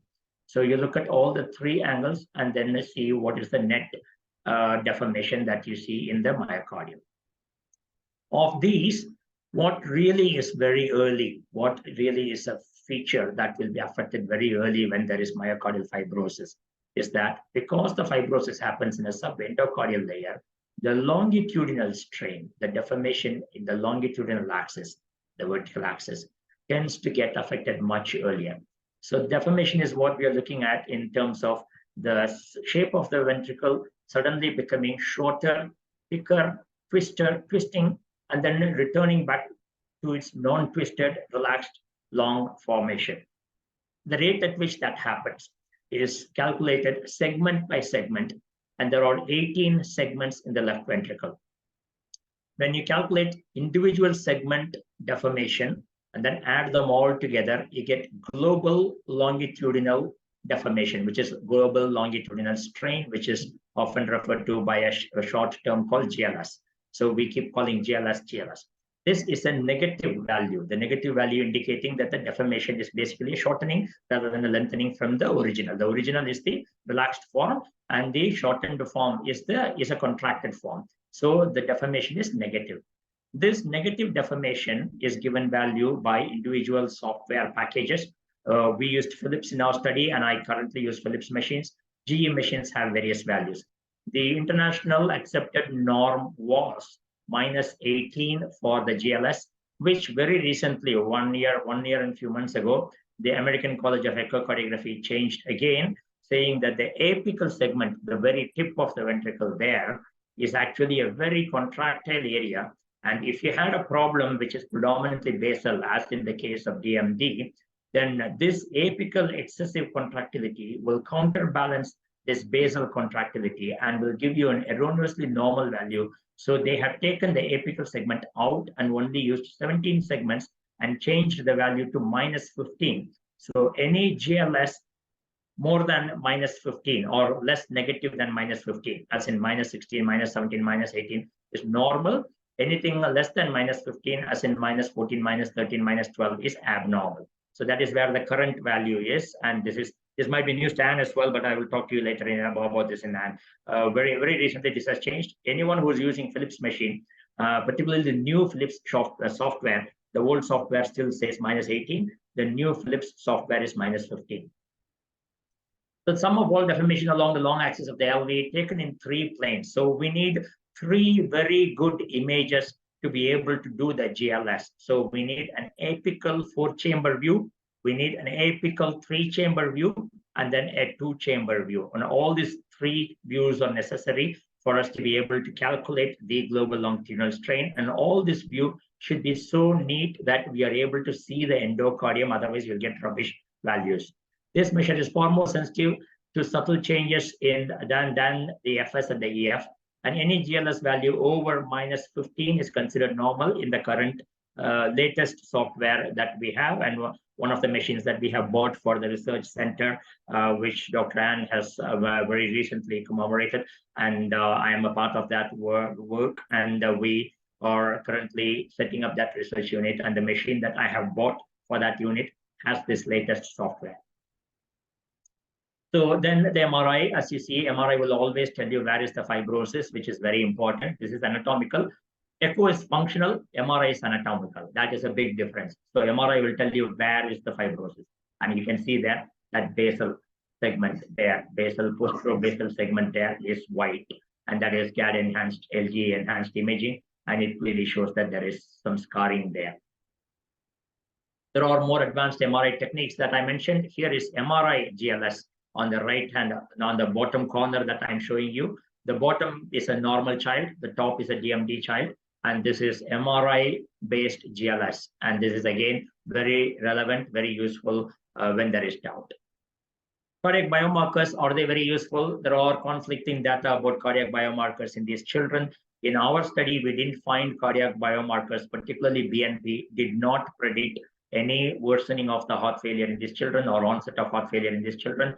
This paper says that measurement of NT-proBNP in patients suffering from Duchenne or Becker muscular dystrophy and carriers does not distinguish between those with and without cardiomyopathy. And this is consistent with what we found in our data. However, there is another paper which says that, as it always is the case, there was an American paper and there was another European paper. And the European paper says that, you know what, the findings that DMD population with high burden of cardiomyopathy, the non-surviving cohort was comparatively underweight, had worse respiratory profile and elevated biomarkers.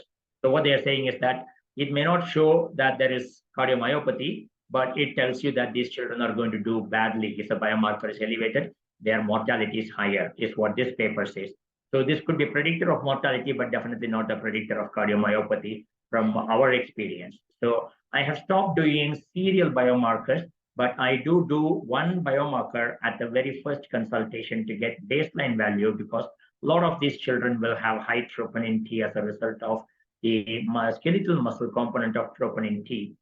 Whenever these children are also prone for myocarditis and MI. So whenever these children are being re-evaluated for cardiac damage, we should not be doing troponin T, we should be doing troponin I. So this is that paper which says that elevation of cardiac troponin T, but not cardiac troponin I, is a very common feature of neuromuscular diseases, not because there is cardiac involvement, but because purely by their skeletal muscle involvement, they can have elevated cardiac troponin T. So therefore, baseline cardiac troponin T will help you to understand that this is the child's baseline value, but future values, whenever you're testing, you should test for troponin I if you're particularly looking for myocardial involvement. Now, drugs, coming back to drugs. What drugs can we give? What can we do to these children? What is the big deal? What is the point in identifying early? If you identify cardiomyopathy early, one particular drug has been consistently shown again and again that this group of drug would improve outcome in the long term, retard the progression of myocardial fibrosis in these children, and that is ACE inhibitor. The drug that is mostly studied is perindopril, and perindopril is also well tolerated, easy to titrate because the dosage is very simple, 2, 4, 8. So we start with 2 milligram in children, keep it at 2 milligram. If they develop cardiomyopathy and evidence of LV dysfunction, we go to 4 milligram and 8 milligram as tolerated by the child/adult, young adult, when they are getting these drugs. There are other ACE inhibitors, particularly enalapril and lisinopril have been studied. There is some data on very old data from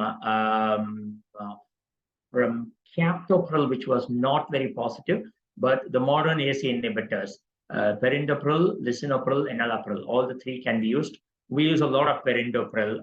It comes in only one name, Coversil, which is Servier's drug, which is a very good drug, very well tolerated by these children. I always give it at night. Convention says ACE inhibitor should always be commenced at night because they cause what's called first dose phenomena, which is a profound vasodilatation and drop in blood pressure, dizziness, lightheadedness, falls, etc.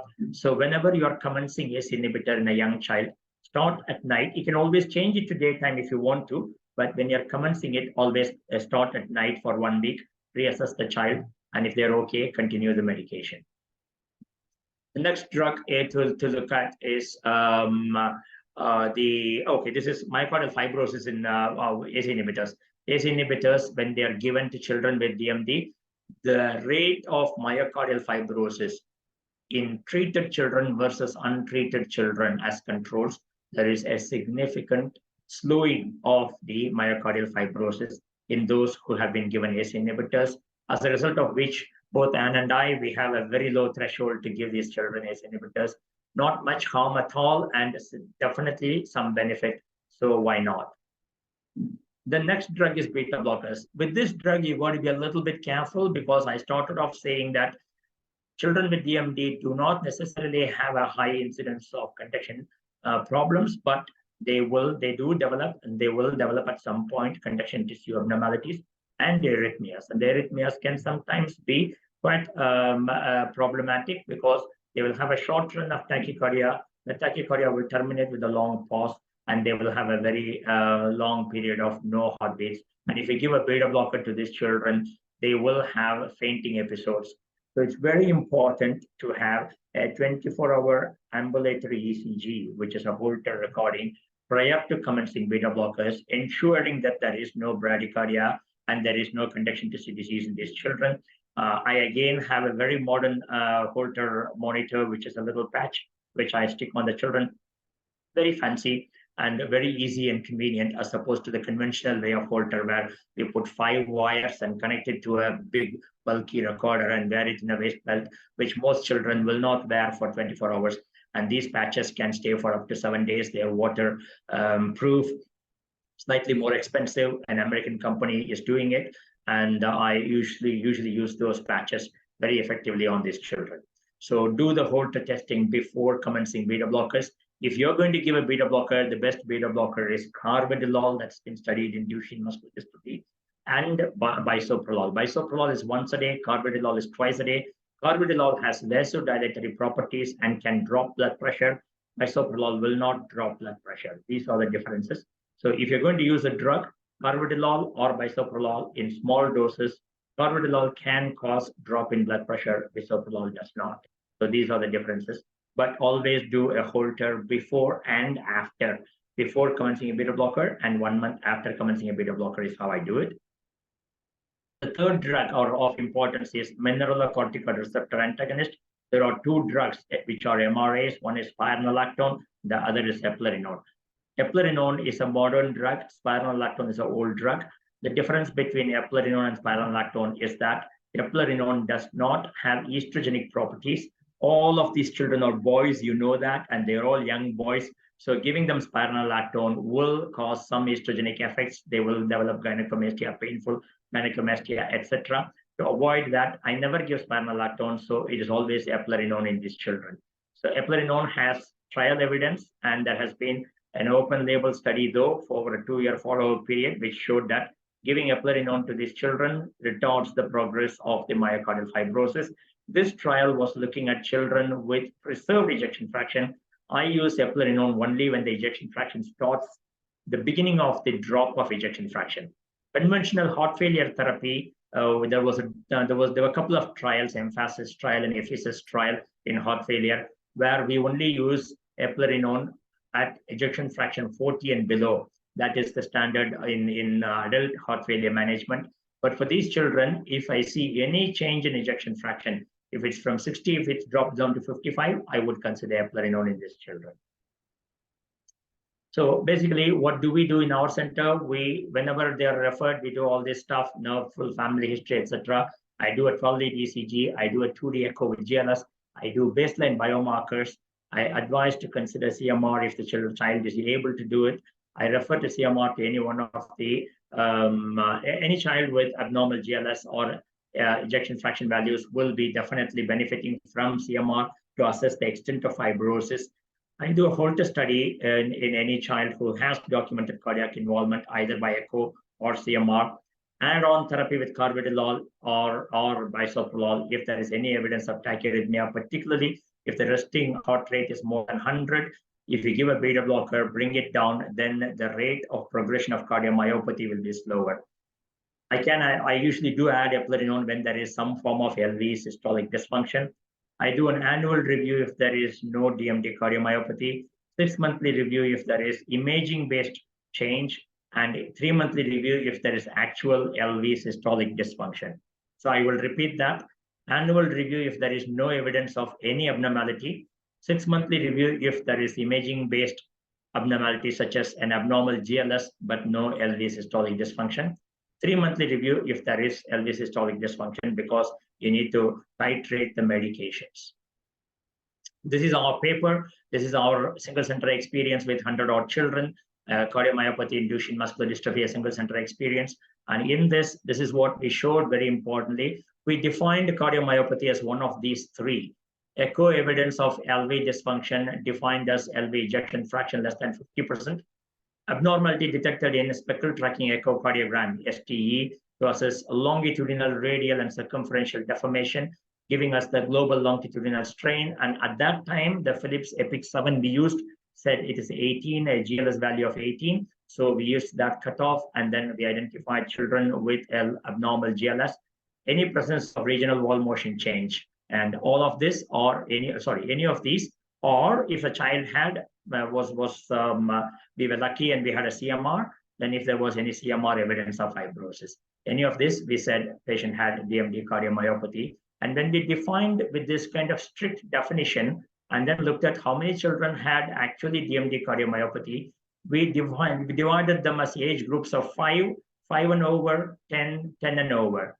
And in that, if you see children 5 and below, if you see there in that column in the second, in an age less than 5 years, and if you see the speckle tracking, and we did it in 7 children, 6 out of 7 children had abnormal speckle tracking at the age of 5 years. So this concept that up to 10 years children are okay, only after 10 years they develop cardiomyopathy is completely fallible, because the changes happen very, very early. So as soon as you diagnose, get an echo with GLS. And if a good echo machine, echocardiographer is available, the data that you will get will help you to decide whether these children should be given ACE inhibitors, plus or minus beta blockers, plus or minus mineralocorticoid receptors, as the case may be. So this is, I don't know if it will play. No, it will. Oh, it'll play. Right, good, it's playing. So this is a deformation imaging that we have done in one of our patients. So it's one of the, this is a 2-chamber view. We got a beautiful view of the left ventricle. And then we have applied the AI tool, and it is now identifying segment after segment, and it's showing the deformation in a linear format. And it calculates in 3 of these planes. This is just one of the plane I'm showing you. It shows in 3-chamber, 4-chamber, and this 2-chamber. And then you get this bullseye. This bullseye is the 18 segment. This is the outer, this is the apex, and this is the base of the heart, apex of the heart. Now we have taken out the apex, very apical segment in the new model, but this is an old one. So in the old model, they have 18 segments, and there you can see the posterior basal segment is all completely fibrosed, showing you the GLS value of nearly positive values there, completely fibrosed, and the overall global GLS is very low or very high, whatever way you want to look at it. It is more positive. Positive is bad, negative is good in GLS. So this is more positive, and therefore this is extensive fibrosis in this child. He's only 7 years old, has so much extensive fibrosis. And again, another thing we were looking at is the genetics and the involvement of the involvement in cardiomyopathy. There was absolutely no correlation between the length of deletion, type of mutation, blah, blah, blah. So all that we found was that it is such an arbitrary thing. Which child will develop cardiomyopathy, how severe the cardiomyopathy will be is as yet unknown, and therefore we can't predict. And the only way we can manage is regular intervals scanning with GLS. So this is again an LGE imaging. You can see this is a fairly advanced cardiomyopathy where there is extensive fibrosis in this child. So this is our new center, which thanks to Dr. Ann and others who have been very helpful in setting this up. And so we have this center in Bangalore, Virgo Healthcare, in East Bangalore, in Old Madras Road.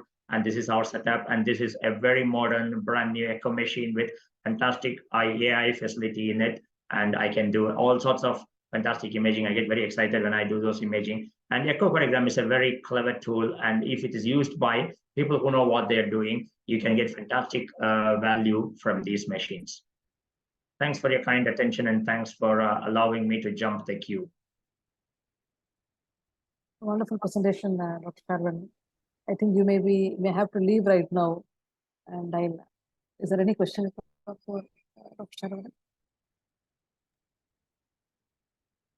If anything comes up later, could we just contact you or mail or something? And, of course, yeah. I mean, anything you want to ask, I'm in Bangalore anyway now. So anything you want to ask, or you can send the questions to Dr. Ann and she'll forward it to me and I will respond or whatever. Yeah. Can I ask a doubt? Thank you so much. Yeah. I'm Shruti. Yes, please go on, Dr. Hi, Shruti. I'm Dr. Deepa Deepa from Awesome. So I am a pediatric cardiologist working at Sri Chitra. So actually, we had done several studies on strain imaging, and when we researched while doing the strain imaging, we found that values differ for across ages and gender. So do you take it? Do you take -15 as cutoff for all ages and gender? Yes, I mean age and strain imaging. With these children, we don't have that problem. Aging and strain imaging, usually the problem is with those who are over 40. And there is considerable data on that, as you know very well. There is considerable data on ischemic cardiology, ischemic cardiomyopathy, and when we are assessing ischemic cardiomyopathy, when and how to use the strain values and whether they are relevant or not, etc., etc. And yes, there is an issue with age. But in these children, I don't know if you're referring to the same children as well, but in these children, I have not had that problem of age influencing the findings of the strain imaging. The cutoff is indeed done across the board as 15, and hypertensives, diabetics, people over age of 40, you have to take it with a pinch of salt. Thank you. One more thing is sometimes these children may not have overall GLS abnormality, but sometimes they may just have some regional strain abnormality. Yeah, no, what I'm actually looking at RV strain now in these children, and you tend to see a little bit of early RV strain abnormality even before the LV strain abnormality, and I don't know if it has been reported before. So I actually have a specific package in my new machine which is going to look at RV and RA strain and assess these children as they come. Yes, the segment, which is the posterior basal segment, tends to get affected almost always in all these children very early on. As you know very well, global strain compensates. And if there is an area of overcompensation, particularly if the heart rate is a little bit on the faster side, which always is the case with these children, you may get an erroneously normal value. And in that time, the bullseye will actually tell you exactly how much is where. And if I feel that the global value is -40 for 15.5 or -16, but that basal value is 4 or 3 in those 3 segments, then I just start them on ACE inhibitors, nothing to lose. Thank you. Thank you. That was my doubt. Thank you for it. Right. Thank you very much. Thank you. Right. We'll call it a day. I need to jump on to my next presentation. That's very kind. Thank you for allowing me to come in earlier. And sorry to Dr. Vinita Varghese. Bye. Thank you very much, Dr. Saravanan. We'll just move on to the next one in the interest of time. As I request Dr. Vinita Varghese to speak on serial casting and orthosis.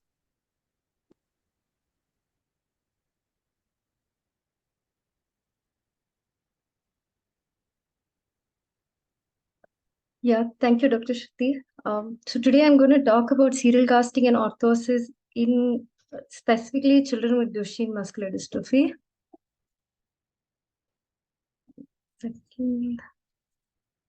Yeah, so one of the sort of biggest things when we look at serial casting is we often have to think of what our goal for serial casting is. Most often, the pediatric population, when we think of cerebral palsy, we are using also different type of plasters for serial casting. In this population, especially because of the weakness, we try to use fiberglass for casting. This is because of the weight of the cast. We don't want the children to stop walking once we're serial casting them. So we would prefer a lightweight cast. Now, when I look at serial casting, we think of what is our goal for serial casting. Is it just, are we just trying to get range of movement? Or are we trying to, what is our functional outcome for this? Most often, when we see children with DMD in our OPD, we are trying to sort of see if there's an asymmetry in their range of movement. So every child who comes to OPD gets their ankle ROM checked and mostly their knee ROM checked. And when we're doing that, we're also looking at the end feel of this range. So is it a hard end feel? Is it a firm or a soft end feel? We would prefer casting when we get a soft end feel, because then we know the tissue is more amenable to casting. The firm end feel, we have tried it. Our results, again, might be very variable. We might get very few degrees change, which might even just be 2-3. We might even consider that as an error during when we're checking range. Whereas we don't even try to cast somebody with a hard end seal, because this is typically just bone on bone. So right now, when we look at asymmetry at the ankle, if we see an asymmetry between the sides, say we see 10 degrees, then that is something that we would definitely try casting to decrease the range. Now, the reason why we do this is once we see the asymmetry in terms of their right and left side, then we look at the pelvic obliquity. So if there's a difference in the pelvic obliquity and we don't have a neutral pelvis, then we are automatically thinking of the spine to look at changes in the curvature of the spine. So again, with children with DMD especially, we are not trying to achieve neutral, because we know that some amount of the TA contracts is definitely in terms of compensation. So we don't want them to stop walking, but we're trying to sort of see if we can get them to keep walking for at least, we're sort of buying time is what we tell parents. Sometimes we notice that when we cast them once, they might come back 6 months later, maintaining their range. This is mostly what we see in the early ambulatory children. Whereas towards the late ambulatory children, within 6 months, we know that, whatever correction we've tried to achieve is sort of gone away. This correcting deformity for orthotic use, this happens towards a late ambulatory phase. Sometimes people might think, why are we trying to do this? But eventually this will sort of play a role when we are talking about seating. When Ms. Mahima talks about those sort of corrections, when we're talking about the pelvis and the spine, it will become clearer as to why we're still trying to prevent and correct as much deformity as possible. This is a little gray area when we talk about kinesiotaping, because to be honest, we don't have the evidence for it. So, but in our OPD, when we see a child who has, say, inversion at the hind foot, or if we are not able to cast, that is usually if there's too much of proximal weakness, then we prefer not to cast. So then we sort of move on to try kinesiotaping. And this would be very patient specific. For example, this child came in, he had decreased his ambulation because of a fall, and he had injury to his knee, so which was decreasing his ambulation, which we don't want in this population. But once we started taping for him, he was able to manage his pain and improve his duration of walking, which was also important. There was one study in terms of kinesiotaping, and this was done in a much more early group, like the early ambulatory group, and they did find some changes in the gait. Now, again, the evidence in terms of kinesiotaping is where we are severely lacking. So I would say if you're trying this, it would be on a child-to-child basis and see if it is actually helping the child. One of the other sort of schools of thought was this might be helping in terms of proprioception rather than actually doing much with the muscle, and so helping the child walk better. Orthosis, this is more like me preaching to the choir, because this group, I'm sure, are huge advocates of orthosis. In DMD children, when we are talking about splinting, most of our splints are resting splints, which means we don't want them to use, like, say, ankle foot orthosis. We don't want them to use it in the ambulatory phase. This is mainly because of the weight, and they're going to lose balance. So A4s are generally prescribed as resting night splints. At least 6 to 7 days a week is what is said. The earlier you start, the more compliant children are with the splints. That's definitely something that we see in our OPD. The knee ankle foot orthosis, with these children, it's a bit harder, because we know that the K4, the knee joint, is a bit is basically metal. So you need a child who actually has no deformity or very minimal deformity at the knee to be able to use a K4. Mainly the K4 is used for standing. There are two ways to do supported standing. So our sort of criteria for getting the child into supportive standing is usually once the child is in this late ambulatory phase. And so we are trying to get weight bearing for the joint. So our recommendation is an hour of supportive standing in a day. Now, a lot of, given all the expenses that are usually incurred and sometimes the lack of space to use a standing frame at home, this is one of the parents who actually made their own version of the standing frame. So either using an almara, sometimes parents use a wall and they fix straps, preferably keeping the child engaged during this time. Most of the kids do their homework during supported standing. Now, it not often do you get such a good ankle for the child to weight bear on. Like you would have noticed, a lot of your children would be weight bearing on their forefoot, sometimes actually, especially towards the late ambulatory phase. So in this case, how we encourage supportive standing is we make them use the AFO and long knee brace, with like the gaiter, and we sort of fill the A4. This is so that the weight bearing is on an even surface and not just the forefoot. So this is one of the ways we sort of manage supported standing. The wrist hand splints comes towards a more late ambulatory, especially when we start thinking of the non-ambulatory children. The reason why this is important, especially for this population, is because once we start getting them to use the wheelchair, we want those hand functions to be able to use for their ADL especially. So like Ms. Neha had said, like the non-ambulatory children is where you would do your upper limb stretching for. We start also prescribing hand splints towards that population of children. So that would be my very short talk on serial casting and orthosis. Thank you, Dr. Vinita. Something which is not usually covered in DMD sessions. I'll move on to Ms. Mahima Paul. She'll talk on seating and posture correction. Thank you, Ms.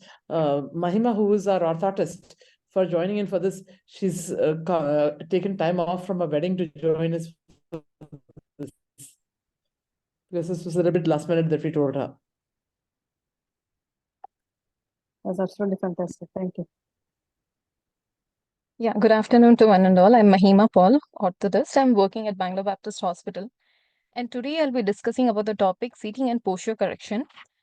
So when we talk about this, I always wondered, when we give a mobility aid like stroller or standard wheelchair or motorized wheelchair, does it actually fulfill the whole purpose? When I say purpose, does it actually correct the posture? When it comes to posture, there are two things we should keep in mind, that is flexible posture and a fixed. So does it actually correct it or does it maintain?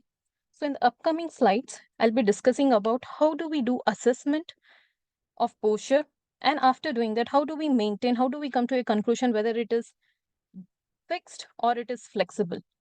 After the conclusion, how do we correct it? So before doing this, we need to know the ideal posture, which is anterior, the neutral pelvic tilt, and a normal lumbar lordosis, and equal pressure distribution at ischial tuberosity. Yes, it's not always that we can bring all the kids into a new ideal posture to the maximum range. When we talk about a flexible deformity, yes, we can bring it to a maximum range. Where it comes to a fixed deformity, we can accommodate the posture. To do this, we need to know the major elements which we can keep in mind to check the ideal posture and how much we can correct it. So these are the few points, which is posterior view and the lateral view of the spine, ASIS, PSIS, greater trochanter, and ischial tuberosity.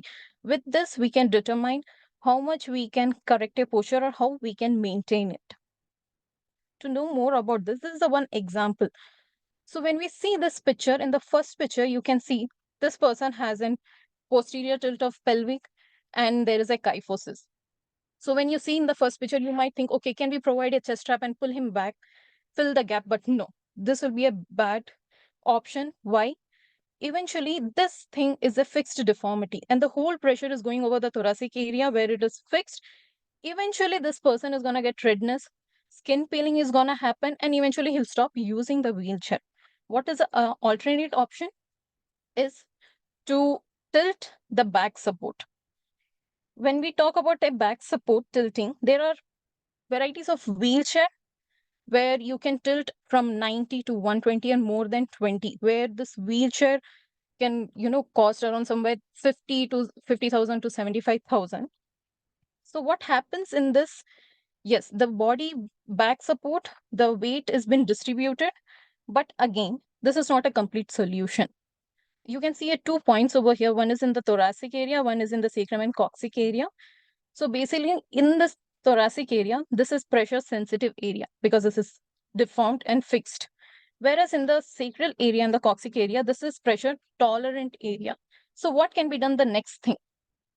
In the next step, what we can do is provide a customized back support where a groove can be created and accommodate the fixed deformity, and a support can be provided to sacrum area. This could be done for fixed deformity.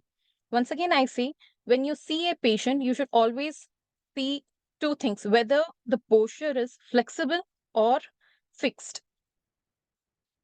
Next, I'll be talking about 2 major deformity which we have found in our patients. One with posterior pelvic tilt associated with kyphosis. Another one is pelvic obliquity with scoliosis.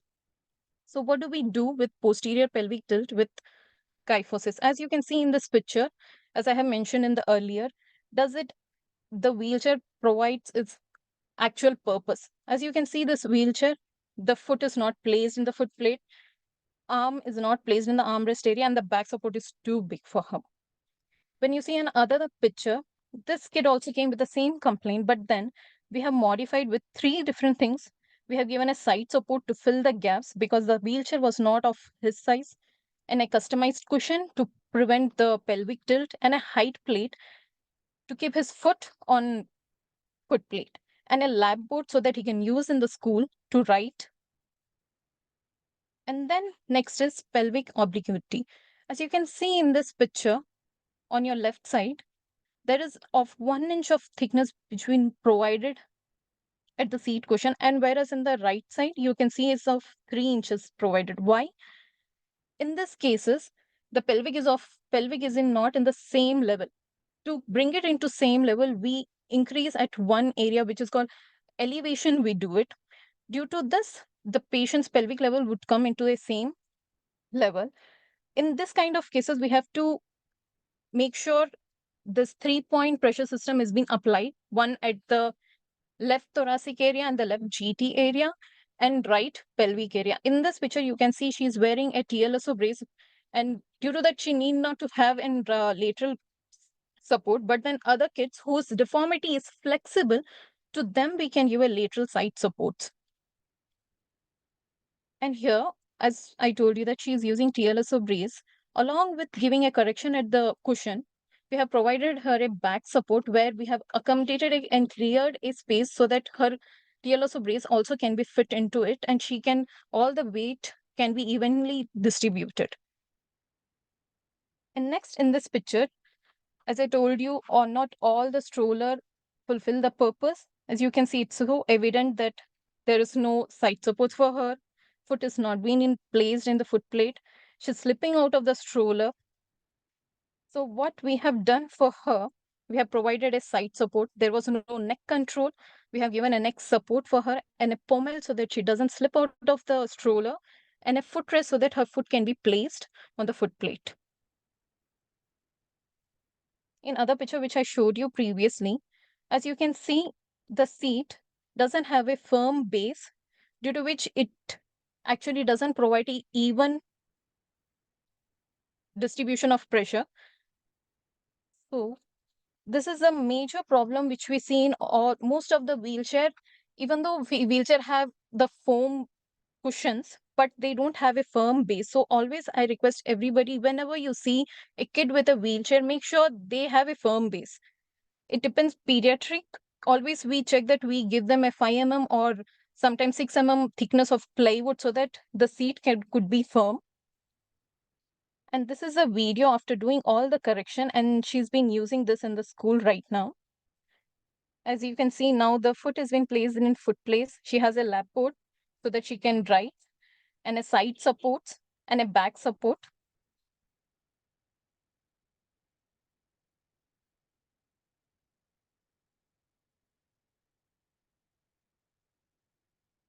Next is this case when we saw him for the first time. He's Duchenne, 10 years old kid.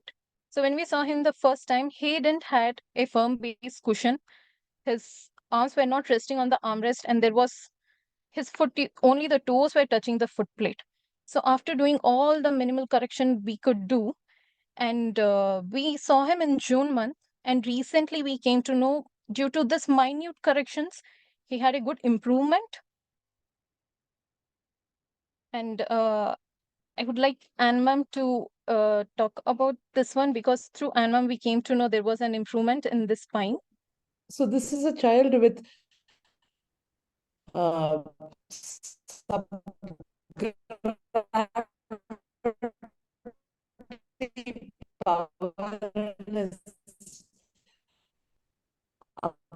limbs, and he has a lot of weak axial muscles.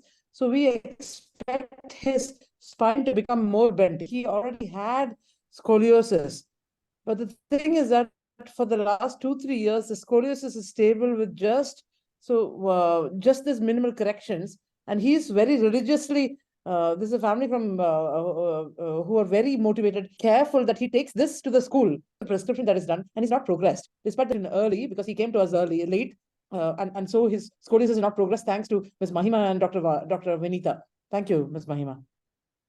Yeah. So in conclusion, I would like to request everybody who sees patients with a wheelchair to check their cushion. Is it firm?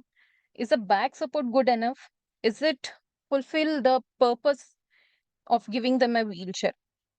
Thank you for listening, and thank you for giving this opportunity so that I can share my experience. Dr. Shruti, can I add one word here? Absolutely. So thank you very much, Ms. Mahima, especially because she's not working today. She's come out of her ceremony from the family. Thank you so much for sharing your expertise. So one of the two pictures that you showed, Ms. Mahima, can you go back to Atrei Saha's picture? So this one is a very high class one. The family ultimately spent almost lakhs of rupees on it. This and the last one, the very last one, the one that you added in the end, Vihan. They achieved the same thing. The one family had money, this one did not have money. And with a very cheap wheelchair, with very few locally available sourced material, Ms. Mahima and Dr. Vinita managed to achieve the same end. So thank you to both of you. Thank you. Thank you, Ms. Mahima. Wonderful talk. We now have the respiratory care in DMD by Dr. Neha Rao, who's a pediatric pulmonologist. Hi, good afternoon.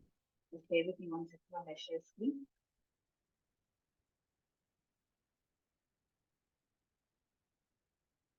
Are you able to see my screen now? Yes. See your screen. Okay, great. Thank you for this opportunity. I am Dr. Neha. I work as a pediatric pulmonologist at Mangalore Baptist Hospital and Manipur Hospital, Bangalore.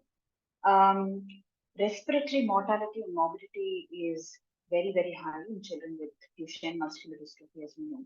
And what we as physicians and as a community need to know is that there are a lot of options that we can provide for these children, because there are several newer advances in respiratory care.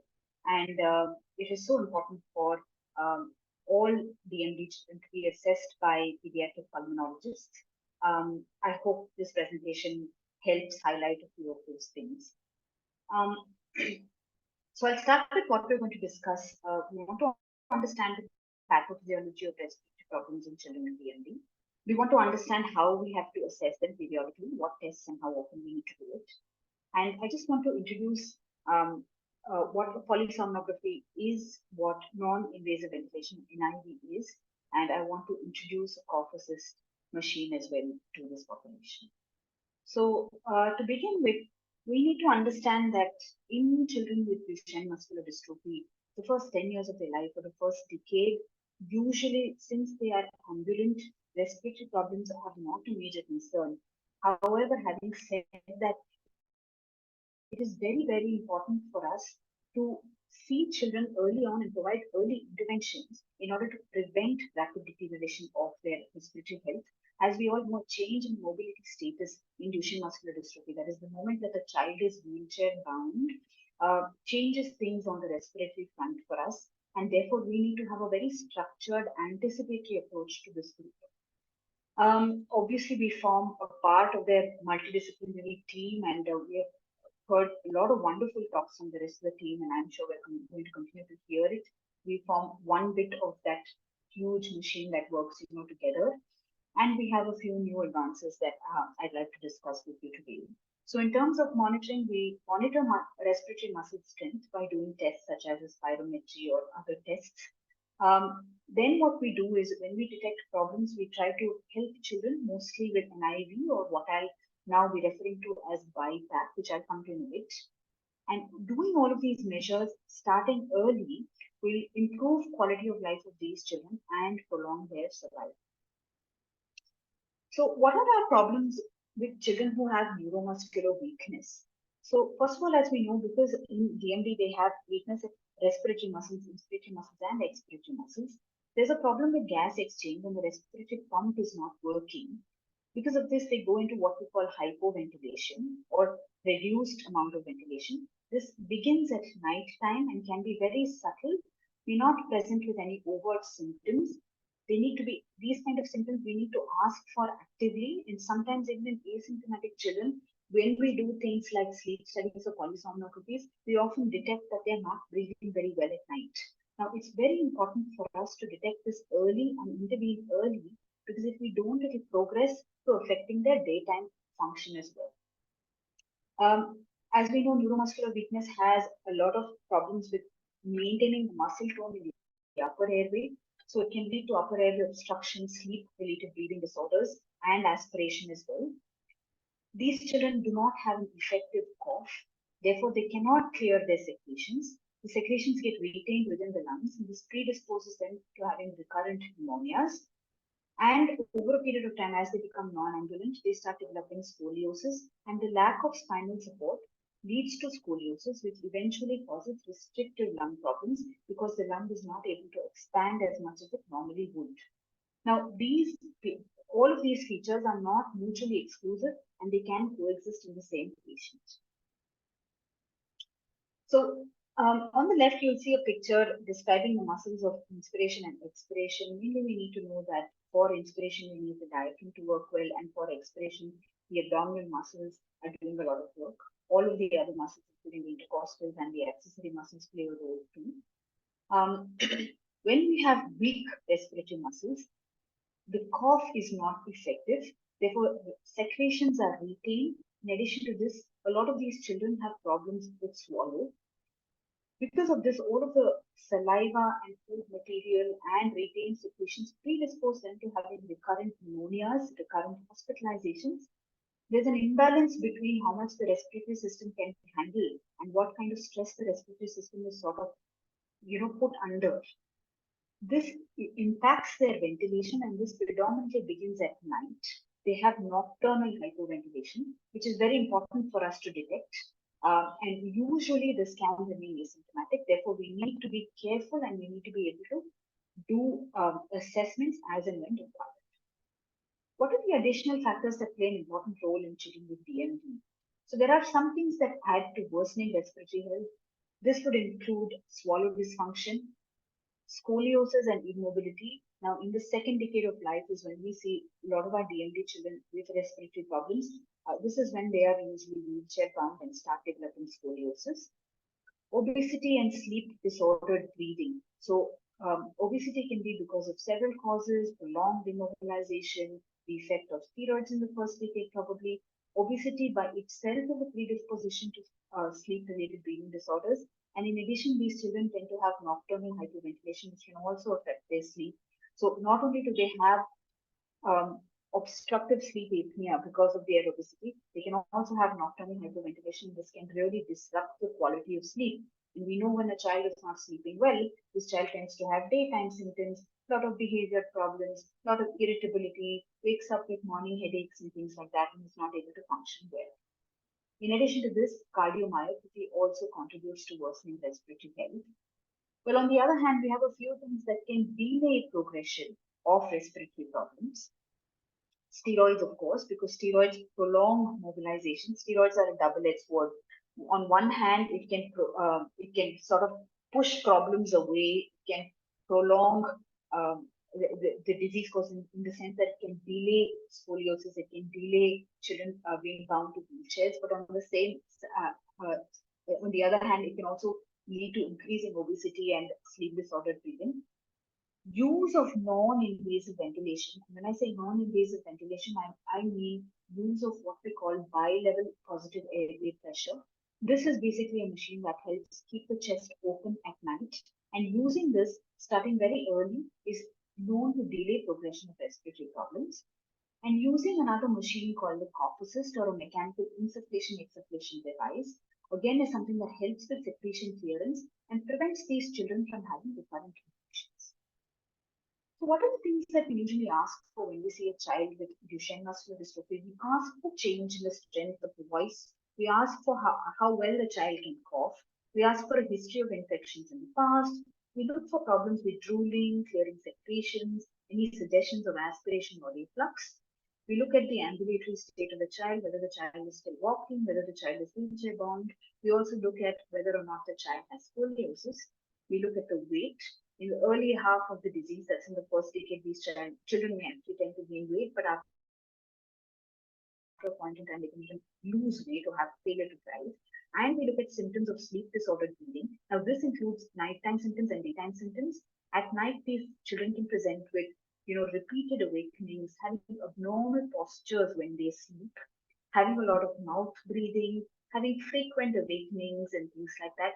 Some parents even tell us that they have witnessed periods of time where children stop to breathe at night, what we call as an apneic episode at night. Whereas there are some symptoms that are there during the daytime that indicate this child is not sleeping very well. Waking up in the morning feeling very tired, waking up with a morning headache, sleeping too much during the day, taking daytime naps, falling asleep in school, feeling very anxious, having a lot of behavioral difficulties during the daytime, irritability, hyperactivity, all of these suggest that the child might have sleep disordered breathing. And on the right is a picture where you can see that the left top corner, you can see a baby who's sleeping supine, which is probably the best way for children to sleep. And all the others, the prone position, the left lateral, the semi-supine, semi-prone, right lateral, are all indications for us that the child may be having trouble breathing at night. We also see a lot of children trying to extend their neck, trying to, find a comfortable position to sleep in so that they have a restful night's sleep. Now, in order to understand this better, I've just divided it into an ambulatory stage in which we have an early ambulatory and late ambulatory stage, and a non-ambulatory stage of respiratory monitoring early and late. To begin with the ambulatory stage, we must do annual spirometries. However, having said that, doing a spirometry even in a healthy child is very difficult, and therefore a child with neuromuscular weakness can be quite challenging. On the right, you can see a picture of a spirometry. This is the graph that we usually obtain and we interpret. We look at FVC or forced vital capacity measurements over a period of time. And the importance of doing this serially over a period of time is that each child can have their own personal trajectory. And therefore, you will see that children, even with the same kind of dystrophin mutation, over a period of time, their respiratory health, because it's dependent on so many factors, it can either progress fast or it can progress slowly. And by doing serial measurements, we sort of anticipate trouble. Therefore, important for us to measure this over a period of time. In the ambulatory stage, we only do a sleep study or a polysomnograph if the child has symptomatic sleep disordered breathing. And we must learn to immunize with influenza and pneumococcal vaccines so that we can prevent these kind of respiratory infections. So all of these children have the same sort of risk that their peers have in the early ambulatory stage for obstructive sleep apnea. But towards the late ambulatory stage, because they have pharyngeal muscle weakness and some amount of relative obesity that contributes to the risk of obstructive sleep apnea, In addition to this, they also have a predisposition for recurrent pneumonias in the first decade of their life or in the late ambulatory stage. In the early non-ambulatory stage, we must do spirometries more often. We can measure what is called a cough peak flow, and a cough peak flow essentially looks like this on the right. It's similar to a PEFR device that we all may be familiar with our asthma clinics. With a mask, a child just coughs into it. We ask them to do it a couple of times, and we take the best measurement. And the reading is in liters, and the moment the cough peak flow reduces to less than 270 or less than 160, we do different kind of interventions. We also plan to do a sleep study annually because a lot of these children, even without reporting any symptoms, can have sleep disordered breathing. Important for us to correct it early. And when the FVC drops to below 60%, it's time for us to go ahead and introduce something called lung volume recruitment. And we commonly do that with a machine called Cough Assist, which I'll discuss in the next couple of slides. Now, towards the late ambulatory stage, when these children are immobilized, not walking, and develop scoliosis, we start NIV, and by NIV I mean non-invasive ventilation. They're very, very specific indications. I may not go into this in detail. Basically, a low saturation for quite some time at night, a high carbon dioxide level, obviously indicating that there's an impairment in ventilation, and an AHI, or an apnea-hypopnea index, which is an index telling us how well the child is breathing at night and is measured using a polysomnography. These three things are usually what we look at when we decide to start a child on NIV. The other machines that we use are a Cough Assist, and when the child becomes uncomfortable or dyspneic, even when they're awake, we may progress to daytime ventilation. So in the non-ambulatory stage, as I mentioned earlier, we have a progressive weakening of the cough, and we have a thoracolumbar scoliosis. And over a period of time, the restriction worsens because the muscles become more and more weak, and the scoliosis can get more severe. The hyperventilation, which was initially nocturnal and probably present only in the REM part of sleep, can start happening during the non-REM sleep as well. So just a basic introduction on three things before I sort of wind up. What is a sleep study or a polysomnography? A sleep study is a specific test that we do to measure what stage the child is sleeping in, how well the child is sleeping, whether the child is awakening often or not, having a lot of arousals or not, what are the oxygen saturations, carbon dioxide saturations, is the child having any apnea or hypopnea, which means is the child stopping breathing at night or having reduced amount of breathing, or in other words, hypoventilating. And we use what is called the apnea-hypopnea index and carbon dioxide levels over the night to see how effective the ventilation is at night. So what do you usually say? You ask the child to come in late at night. The technician helps set up a sleep study, monitors it the whole night, and the child is back home in the morning. It's quite a simple and safe test to do. This is what the setup looks like. Unfortunately, this child is sleeping on his side and not sleeping on his back. And what you can see in the right bottom corner is what we usually interpret. This is what our screen looks like when we're reading the sleep study. It takes us a couple of hours to interpret and give the patients a report. Now, when I say BiPAP, I essentially mean non-invasive ventilation. When we say BiPAP, we're delivering pressures at two levels. That's both during inspiration and expiration. So during inspiration, you're trying and opening up the chest, and during expiration, you're allowing it to completely contract and sort of allowing all of the air to come out. These children, a BiPAP machine always has a backup rate, respiratory rate, and a BiPAP is usually delivered using a non-invasive interface, which is a nasal mask or an oronasal mask. There are other kinds of interfaces like a full face shield available. And a few of our children who require ventilation during the daytime and for prolonged periods of more than, let's say, 16 hours a day, we could consider tracheostomies. So on the right, you can see this is what a BiPAP machine looks like. And the picture that you can see on the right bottom is a child who is using just a nasal mask, which is pediatric friendly, which is what most of our patients are on. Now, NIV not only treats nocturnal hypoventilation, it also reduces the frequency of chest infections and is the only measure that will prolong life. Because as we know, in children with DMD, respiratory morbidity contributes to mortality. Effective NIV can also reverse daytime hypercapnia. And in all of these children, oxygenation alone is not a problem. Ventilation is always a problem, and therefore, sometimes just hypoxia itself acts as a drive for ventilation. So when these children come in sick and we give them just oxygen, it can sort of abolish that hypoxic drive, and these children can end up in CO2 narcosis, which is a dangerous situation for us. Therefore, all children with neuromuscular weakness, we don't treat hypoxia with oxygen alone. Instead, we try to use BiPAP, give them inspiratory and expiratory pressure, so we're taking care of oxygenation and ventilation, which is O2 and CO2. Now, the last bit is about cough assist machine. A cough assist machine essentially delivers a lot of positive pressure and then suddenly removes all of that and delivers negative pressure, simulating a natural cough.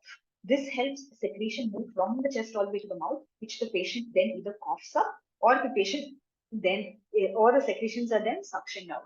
Now, the cough assist machine looks quite simple, and as you can see in the right bottom corner, this child is using it with an oronasal mask. It can also come in as a tube that directly goes into the mouth, and we do this over several cycles, both in acute situations when the child is really unwell to help them clear secretions, and over a period of time in a chronic situation to prevent secretions from getting accumulated in the chest. Now, to conclude, I'm going to use an algorithm that Dr. Anne and her team have very kindly shared with me, and this is an algorithm that we use for all neuromuscular patients. I'm sorry you cannot see the top bit. So when you have a patient with a neuromuscular disease, essentially what you're going to do is you're going to look for symptoms of sleep disordered breathing. If there are symptoms of sleep disordered breathing, you're then going to assess, is this child going to deteriorate while you're awaiting a formal sleep study? If the answer to that question is yes, then you're not going to wait for a sleep study. You're going to start on BiPAP after consultation with a pediatric pulmonologist. And once the child is stable, arrange for a sleep study and titrate the BiPAP settings or the pressure settings on the BiPAP machine. While if the child is not going to deteriorate while awaiting a formal study, then you refer to a pediatric pulmonologist who, that is us, we will arrange for a sleep study and then start BiPAP as required. Now, if the child doesn't have any symptoms of sleep disordered breathing, then we look for any of the following. Is there failure to thrive? We look at the subgravity shoulder power. Now, that is a very important clinical clue in a lot of our children.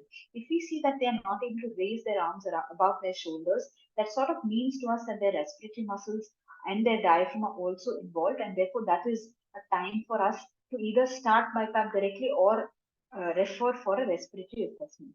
Now, children who have swallowing difficulties and the current LRTIs again are at high risk, and there are certain pathologies, certain neuromuscular diseases that are known to be at high risk for sleep disorder breathing. These children sort of bypass the queue, and if they have any of these features, are referred urgently to a pediatric pulmonologist for a sleep study. If they are not having any of these features, then we do a PFT, assess the FVC in different positions and sitting and lying positions. Depending on whether or not they are able to do the PFT, if they're less than 7 years or for whatever reason are not able to do the PFT, we just monitor them over a period of time. If they can do a PFT, the FVC is good, more than 75%, they just need follow-up. If the FVC is less than 75%, then they need referral and monitoring. So this is a sort of a algorithm that the neuromuscular team have developed, which is working quite well for us. To conclude, our take-home messages today are: the moment the child's mobility status changes, that it becomes wheelchair-bound, develops scoliosis, that is when this child requires more and more respiratory support. Nighttime hypoventilation may be asymptomatic and needs to be looked for actively. We don't treat hypoventilation with oxygen alone. We always try to use BiPAP, and doing a structured assessment and early intervention helps improve quality of life. A couple of resources for those who would like to look into more respiratory stuff for children with DMD. Thank you for this opportunity. Thank you, Dr. Neha. Very comprehensively and clearly covered respiratory care.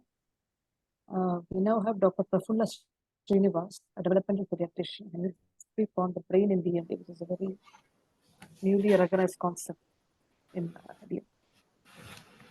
While we are waiting for Dr. Prafulla to load, I'd like to say thank you, Dr. Prafulla, for doing it. And all the people, every nice plan, well-meaning plan we've made, everything is a flop if we do not engage Dr. Prafulla with regards to getting the child to agree to our plans. the child and the parent. Can you see the screen? No, we can't see the screen yet. Is my presentation visible? No, you're not. Only you are visible.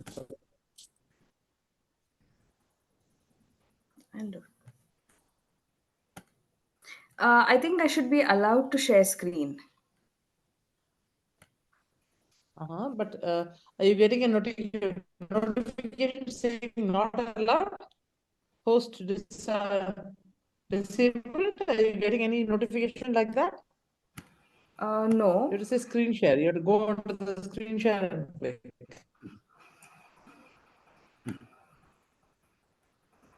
There's a screen share on the lower bottom tab. Yeah, I'm pressing on that. Ma'am, do I do it, ma'am? Dr. Prafula? Yes. Can you do it? Yeah.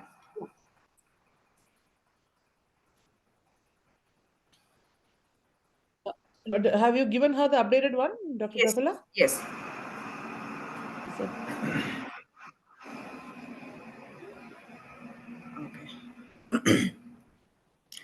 So, good evening, everybody. So, this is the last talk. Hoping everybody is still alert to listen to it.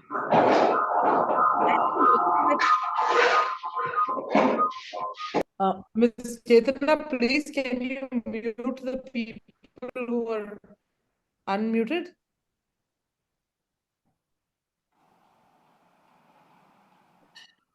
Yeah, so I've been working with Dr. Ann at Synapse Neuro Center for the past 2 years now. So what my role is in screening these children as well as initiating whatever the child needs in terms of their behavior issues or their cognitive issues or whatever is coming in the way of the child receiving the right kind of opportunities for the child's as close as possible to a normal childhood. Next screen, next slide, Sneha. So as we know that brain is involved, it's Duchenne's muscular dystrophy is involving multi systems. Next one. And I'm not going into the details of the functions of brain. It is a seat of intelligence, and we know that it is required very much in all our activities. How do we see these dysfunctions of the brain in children? So as very young children also can appear restlessness. There can be restlessness, they can be nervous, children can get fatigued, they can complain of aches and pains or cry, they can have difficulties in coping up with the workloads that is expected of them. Next slide. Next slide, Sneha. So BIND is a project which has just started keeping in mind about the keeping in mind the brain in dystrophinopathies. So they have considered most of the mental disorders that we see in these children. So they have pointed out the big 10, which we will be going in detail. Next one. So cognitive impairment is quite a common, if you look at what literature says, it says that 30 to 40% of children with DMDs are affected with some kind of form of mental disorder. But in our center, we are seeing the numbers are bigger. So maybe we have to bring out more studies. So cognitive impairment is a very common condition seen in these children, and most often it is mild, sometimes mild to moderate. And how does cognitive disorder look for us is they'll have difficulties. They will appear behaving younger than their cognitive age, their chronological age. And they can have specific learning disorder, which can be seen once the child is started schooling, and more so with formal schooling from first grade. Next slide. Next slide, Sneha.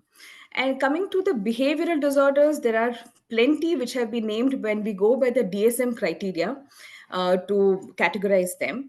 So they can be attention problems, depression, ADHD, anxiety, autism, dyslexia, working memory issues, plenty of them.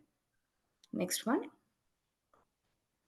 And what do behavior problems look like? So a child who's not following instructions, a child who can be disruptive, a child who can be hurting another individual, hurting themselves, hurting the environment, disrupting, and this makes it difficult for a child to be handled in a classroom setup or even at home. The parents or the family may not come with a difficulty that I can't handle my child, but it would be happening that the child would be losing many opportunities. Next one. Oppositional defiant behavior is when the child is not following or is not following what the parents expect the child to do. And it can look like temper tantrums, the child argues with the adult, they can verbally say, I will not do it. They seem often angry, they can be vindictive, spiteful, all of these. Next one. Anxiety, this is an internalizing disorder, so anxiety may not be very much visible, but what can we pick up? The child seems very fatigued, the child can be restless, there can be increased muscle tension, or they can appear anxious also, they can be quite irritable, they can have sleep issues, they will not be able to attend to their concentration level comes down. Next one. Depression, also an internalizing symptom, where again the child withdraws into himself. He's not very happy, joyful. His participation in his activities comes down. His performance in school drops. He's not interested in anything that the family is doing. They can also be angry. They can also have sleep issues. So all of this. So when is it depression? When is it anxiety? We have to go through the psychometric assessments through our DSM criteria. Next slide. So attention deficit hyperactivity disorder, it's a separate entity by itself. So here the children can have an inattention component, can have a hyperactivity component. It can also be a comorbid scenario where these children again are found to be daydreaming. They're physically, they seem like they're on a motor. They're on the move, and again they can be defiant, they can be clumsy, they can be doing silly mistakes, not following full order, doing only partial things that they hear. Next one. Autism, again, this is more to do with the social communication. It's a disorder in which social communication is affected. Also, the child will appear hyperactive with certain oddities in the way the child behaves and the way the child plays, all of it. Next. So what do we do in such a scenario? So firstly, it is going through our detailed a clinical examination, a detailed psychometric assessment, and then we have to go through a holistic approach and care of a growing child. When a child comes with DMD and a family is involved, we cannot just look at the attention problem or only the cognitive impairment. We have to look at the holistic approach. Helps in initiating whether there's a medical management needed, whether it's only the learning issues, the behavior, all of it as a whole. Next one. Keeping in mind the ICF, we consider the 6 Fs, which are the functioning of the child, family of the child, fitness, friends, fun, future. So this is what gives us a comprehensive understanding of what a child needs in his childhood. So we try and meet all of these through our initiated plan and therapies. Next one. Most important amongst these, when we look at what could have affected a child with DMD, is how are the activities of daily living. So these children who do have physical difficulties or who progress to have physical difficulties, this is an area this is the area which makes them dependent on their family. So as with all the steroids or all other medical help that the child receives should aim at making the child actively participating in all his activities as long as he can. So keeping the child physically and mentally active is the goal. Next one. So quality time with family, though the family would want it, it is affected because of the fears that the family holds or harbors in them about the DMD as a condition itself. The physical difficulty, again, it brings a bridge of parents will not know how to play with the child. Parents will not know, should I take the child to the mall? Should I take the child to the park? How will others see my child? So there are so many factors that comes in the way of how a family can spend quality time with each other. Next one. How is play affected in DMD? It is very much affected because these children who become dependent, who become clingy with parents, and parents also become very possessive about, and also they're concerned about the child's life itself is always hanging in their mind, troubles the whole play that is so important in a child's life. So but play is the way in which a child learns, especially very young children, less than 6 to 7 years. And play has its own benefits, and these children lose many of these, and then this adds on as a burden because this further affects their learning. Next. So how do we make changes? So we'll have to look into how play can be made fun, whether it is indoor or involving cousins, family, somebody who can be with the child. So these are things that we will have to discuss with the family, because they might not really be thinking about this as an important aspect of the childhood. Next one. Coming to schooling. So as we know, we have the NEP, which is the National Educational Policy, which has now made it compulsory for all schools to admit children with difficulties. So as a rule, they admit the children, but is every school inclusive yet? So what is an inclusive school? So inclusive schools are supposed to accommodate every child and his needs. Like for example, having a child who has DMD should have the ground floor classes.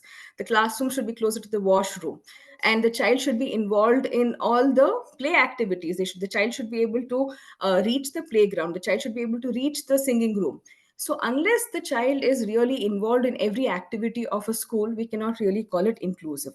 So it is still being considered, and many schools are working on it, but the practical difficulty is that it is quite hard to find a good inclusive school for every child who comes into the clinic. They're asking, but we really don't know how to come to a conclusion about this. But we have to strive for this.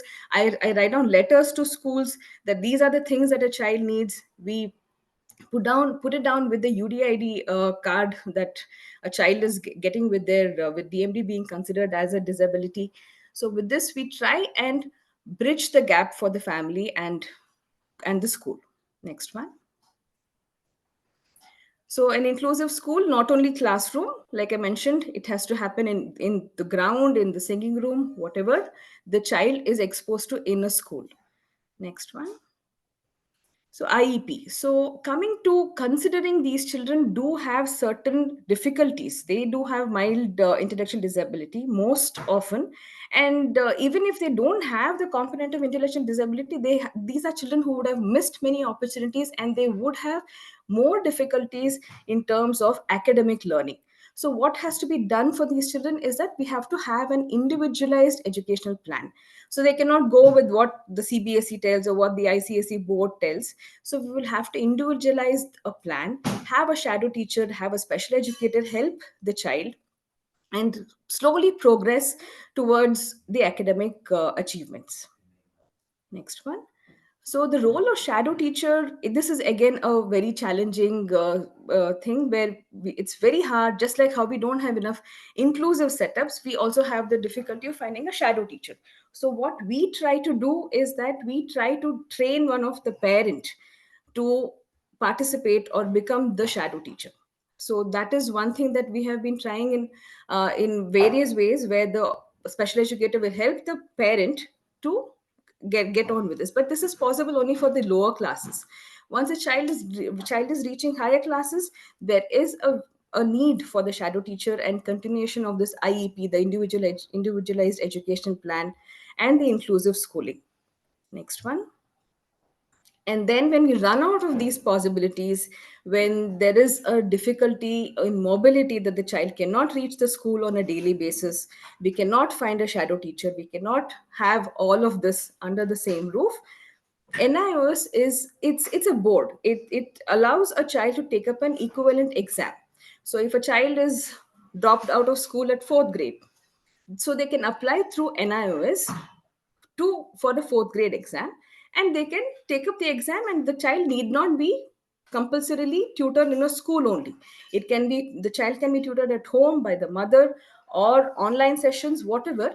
What the NIOS gives is there's a freedom of time, there is flexibility in terms of what subjects the child is comfortable with or is his strength area.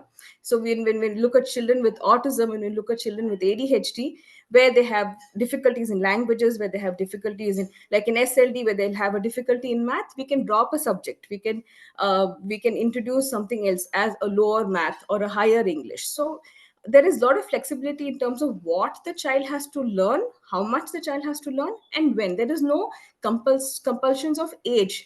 The child is 14 years, so has to give the equivalent exam of 8th grade. These are not compulsory in NIOS. Flexibility of there is no age criteria, there is no time lapse. So even a 21-year-old can take up an 8th grade equivalent exam through NIOS, and the equivalence is there.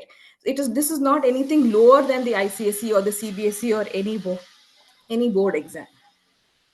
Next one. Next, Neha. Then coming to what happens to these children as they grow, as they understand about their difficulties. Early on, children appear more hyperactive and more defiant. But as they grow, they will need more professionals, where they will need a counselor, where they will need psychological assessment on a regular basis, and the help of counselors. Next one. And behavior management, behavior disorders is it is an umbrella term. So these children can present with all forms of behavior difficulties. So whether we categorize them into autism, ADHD, or learning impairment, still the behaviors have to be managed through behavior therapy. So there are many such systems that we follow, where for the younger children it is positive parenting. For a little older children who have a functional age of at least 6 years, we can introduce cognitive behavior therapy. If the children are really difficult, then we will have to use sometimes we'll also have to use antipsychotic medications to reach those goals that we set for the child. Next one. And play therapy is a newer concept now, understanding the importance of play in children. So when some children who have, like autistic children or children who have ADHD, who do not really, we are not there where the parents can manage the child with the behavior management counselors, then we can try play therapy. Again, play therapy, we do not have many trained play therapists. Psychologists go on to do this specialization. And this is something which can be done to calm the child, to bring in some functional activity in the child, to keep the child engaged. And this is another new thing that can be tried in children who are not really fitting into any of the other areas of achievement. Next one.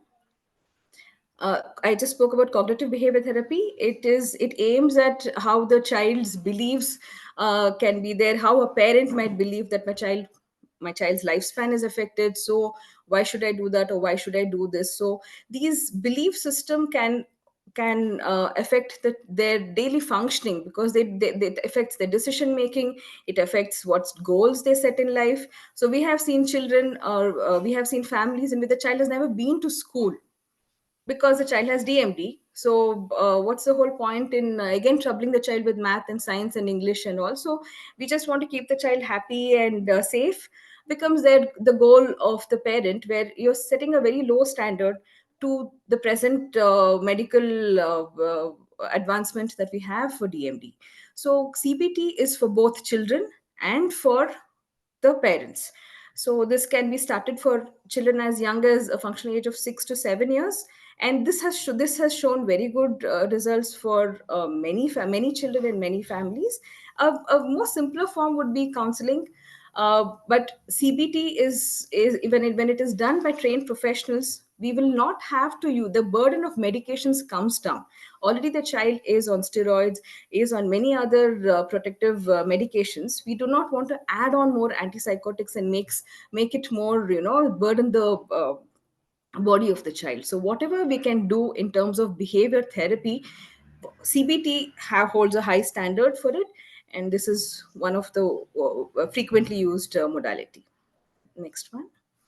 So coming to adolescence, again, so looking at the lifespan approach of children with DMD, this is a difficult phase in any child, and in children with DMD, this can become a bit more complex. So what are the things we need to have special considerations of understanding these adolescents better, and probably they may not be able to open up, they may not be able to, probably even the parents wouldn't even consider that, certain adolescent behaviors could be, it can come in the way of the child's performance in school, the child's family relationships, all of it. Next one. The needs of young adults, are we really looking into it with children with Duchenne's muscular dystrophy? What is the life of young adults with DMD? So I have read and I've seen some of the Western studies where there are. I read about a 45-year-old who is a college professor. So he has written, I mean, in depth about his own experiences. So when you look at quality of life, so where are we aiming at for young adults? How is it going to be in a resource challenge system like ours? Next one. Does love and intimacy feel different for the differently abled? This is a poignant question, which a lot of times in my thing that we come across. So how do we handle all of this? Again, we need the right professionals. We need to choose the right modalities. We need to be counseling these families, counseling these children or the young adults now in a positive manner, and validate their thoughts, their ideas, their needs, and help them maneuver through these difficult situations. Last slide. So DMD is part of me, but not all of me. I'm still able to do all of my favorite things thanks to medicine, equipment, exercise, physiotherapy, my friends, and my family. Thank you for your patient listening. Thank you, Dr. Prafulla. A very unexplored area in Duchenne and other neuromuscular disorders. Hand over to Dr. Anne to say a few of the concluding remarks. This is also Dr. Vinita's area. So as a pediatrician, I'm a pediatrician. So when you start talking about sexuality and things, we start wanting to run away and hide somewhere. We understand that this is a very normal part of it. And many children, we've had parents coming and asking us, actually Malayali families, the parent support group asking, saying, can you talk to us about it? And I very conveniently handed it over to Dr. Vinita, saying, because she's both adult and pediatric trained. So we usually tell her, please hand over. You're more qualified. But Dr. Prafulla is absolutely right. Everything in life is normal. What was normal is normal. They are differently able. That doesn't make them not have all these things. We should ask our audience, and Dr. Shruti, you should probably, because you have, we are okay handling parents. We are not okay handling bigger children, bigger people. You should tell us what your feeling is, what your sense is. No, the truth is we don't handle it very well. I mean, this is, as I really told, this is an eye-opener. Many of these talks, all the 10 talks that I heard today, actually, there are many aspects which you don't routinely see in this. And I tell you, I've absolutely never asked about their sexuality, their problems, and none of this. We have never handled that. Because I think that, being an institute, there is a more of a, maybe a challenge for parents to address these things than when it is a more informal setting. Parents have come to us and said, can you talk to him about it? I've never had that, but that is possibly because of that environment has not been created.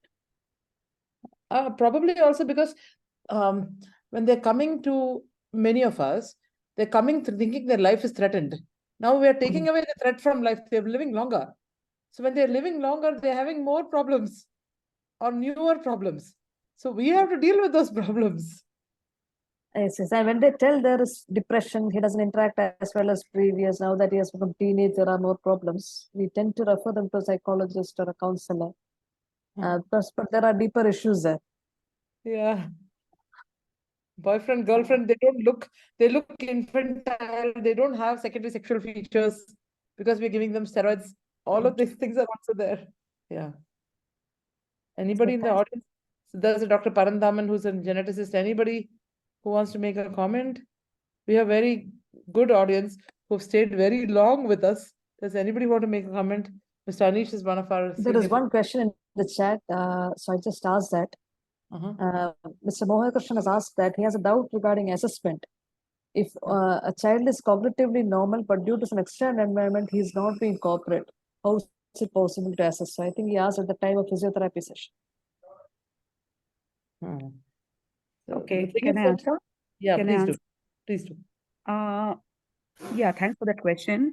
Actually, as I mentioned, that it is challenging in most of the kids to exactly give a proper scoring. So there are two things what we can do. The first thing is the parent interview, because sometimes the child is just not compliant with us, and then he's crying or he's throwing a tantrum. So we can ask the parent about the functional abilities, what the child can do. And in my experience, the parents actually don't lie about their functional abilities. So whatever is there, it's there. I mean, they will not overestimate or underestimate. That's one thing. Then second thing, if the child is not had their meals properly, or they did not sleep, or they travel long hours and they come to our clinic in the morning, so we usually tell them to just relax. At that particular moment, we just don't do anything, and Dr. Ann also supports us in that time. So we just wait for the child to get settled. We tell them that if you want him to sleep, if you want to go out for food, you please go and come back, so that the child is settled. And the third thing what we can do is we can ask the parents to come with videos. If it is a new patient, obviously they will not have videos. But if it is a follow-up case, and we know that the child will have behavioral issues and he will not be cooperative, so I tell the parents that come with some videos of the functional abilities, so that we can estimate the child's potential. I hope that's helpful. That's great. Thank you. There are certain clinics which do this binding and machine-based exercises for children with Duchenne muscular dystrophy. So, what is your take on that? The therapy team or the plan? Dr. Shruti, you and I both are we've just returned back from WMS. I think it's good for us to just address our crowd, our India and the crowd. I don't think there is any role for it, isn't it? No, I think that it could be counterproductive to some extent, because as you told, there are certain things which should not be done. So the thing is that all of Western countries, or all of the developed countries, they seem to have gone away from, they've initially said no increased exercises, and now they're very cautiously approaching certain exercises, and that is 50% of what is maximum. And they're testing it with myometry, and they're doing it that way. It's better to not do anything, just do stretches, end of range of movements, and then do only suboptimal. Isn't that what we were shown with looking at heart rate and stuff? But we do not have the technology to do that, and that was also only in a study-based testing. But I think it was very practically What do you think? See whether the child is more tired, the child is going into some hyperventilation. I mean, the breath rate is increasing. All those are pointers, wonderful pointers to see whether the child is being overworked. Better not to, isn't it? If they're complaining of pain, why do it? But invariably, every single child who comes to us from very far off, very motivated families come to you, because you're a tertiary referral, quaternary referral center. People come to you from very far. Even to us, people come from very far. They're very motivated family. They will be doing so many things which have been advised to them by very many well-meaning people. And the poor child is sitting and being the subject of all this torture. Absolutely. There's another question from Ms. Supraja. Maybe steroids result in an increase in weight of the child. So what do you suggest to maintain the weight or reduce the weight? And she also has a question about training respiratory function passively without using incentive spirometry. So what are the other methods to strengthen the respiratory muscles? Two questions. So I think we both will end up answering the question. Steroid, Ms. Supraja or Dr. Supraja, we never, for the vast majority of children, we never have weight increase. Steroid increases appetite, not weight. So we usually prepare a family before we start steroids. But we do know that it is more friend than foe. So if it is given untrained, then you will end up with weight hike. So we usually tell the families, everybody is going on a diet, everybody is going on, on a strict regimen, and the first 3 months is the most important thing, and they usually manage it. If they don't manage it, then we monitor it much more strictly. And with regards to respiratory, it is now you're going back to the pathology of the disease.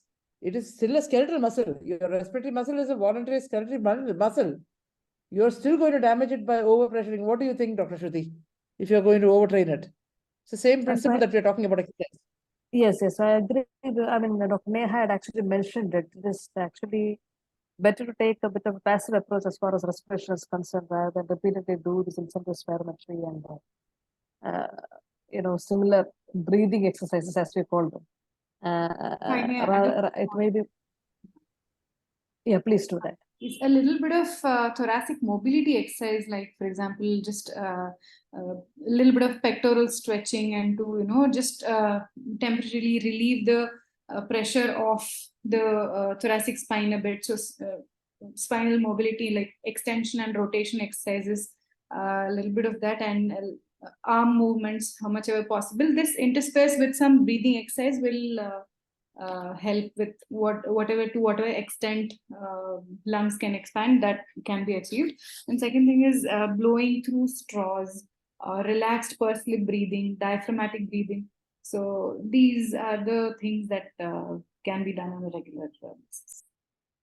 So when you mean breathing exercises, you mean these like blowing through the straw and yes, taking inspiration through nose and exhaling through mouth. If there is any stacked up air also with pursed lip breathing, prolonged relaxed exhalation, so you can achieve that.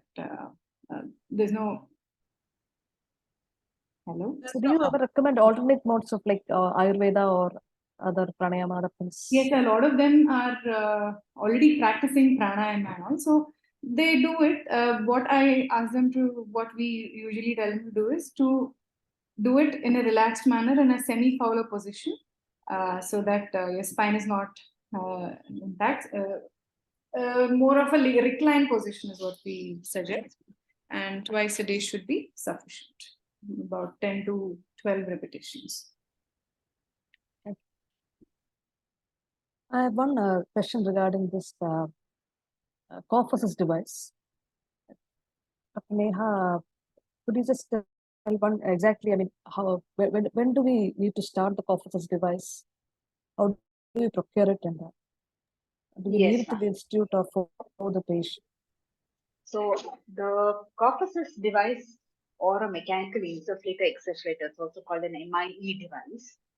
Basically, what it does is that I'll just put my video on if that's okay, so it's easy for me to demonstrate. So basically, what it does is that it comes with a mask. You can put it as an oronasal mask, turn on the machine. There's a respiratory therapist who usually helps setting respiratory and expiratory pressures. We start with low pressures, do 3-4 cycles, go to slightly higher pressures and find out what pressure suits. And we switches to an expiratory pressure, and with that it attempts to bring the secretion out. Now, in terms of obtaining the machine, unfortunately that's a challenge right now, because the only machine that's available is a Philips E70 cough assist machine, which is not in production at the moment. But we're going to get new machines in Jan-Feb 2024, which hopefully are going to be cheaper and from another brand. At the moment in Bangalore city, we have a few machines that we're using on a circulation basis. So what we do is we have one person who helps us deal with these devices. He has about 3 or 4 machines with him. When we have children who are stuck in an acute respiratory infection sort of situation, we get them to rent the machine from this person so that they can come out of that acute respiratory infection sort of situation for rehab for a certain number of weeks, get out of the hospital. Once we know they are safe, they return the machine. We reuse it for whoever is required. The way we're working right now, the situation is going to get better in January. And once patients start using the cough assist, they're so happy with it, that because they know that that's the most effective way for them to clear out secretions, that it's quite dramatic in its response. I'd like to add one line. So we usually use it as a rescue whenever we are doing, especially perioperatively. And many times, perioperatively, when you use it for patients, they're like, oh, wow, they're wonderstruck. Even small children, babies, are like, this actually makes a difference, and they won't fight it. There's something we have not used actually here. Thank you. Your institute has got money. Ask them to buy it and keep it in the institute. It's the most expensive medicine is machine is only 2.75 lakhs. Yeah, But all the other I things, know. yeah. I prescribe it for individual patients under care of pulmonologists, but here itself we have not used it. Oh, okay. In Baptist, we have one machine. And we've got a circulate, like Dr. Neha said, we have a circulating pool of a few, and we've got a few, maybe about 10 or 15 patients, I think a bit more than that, who have their own machines.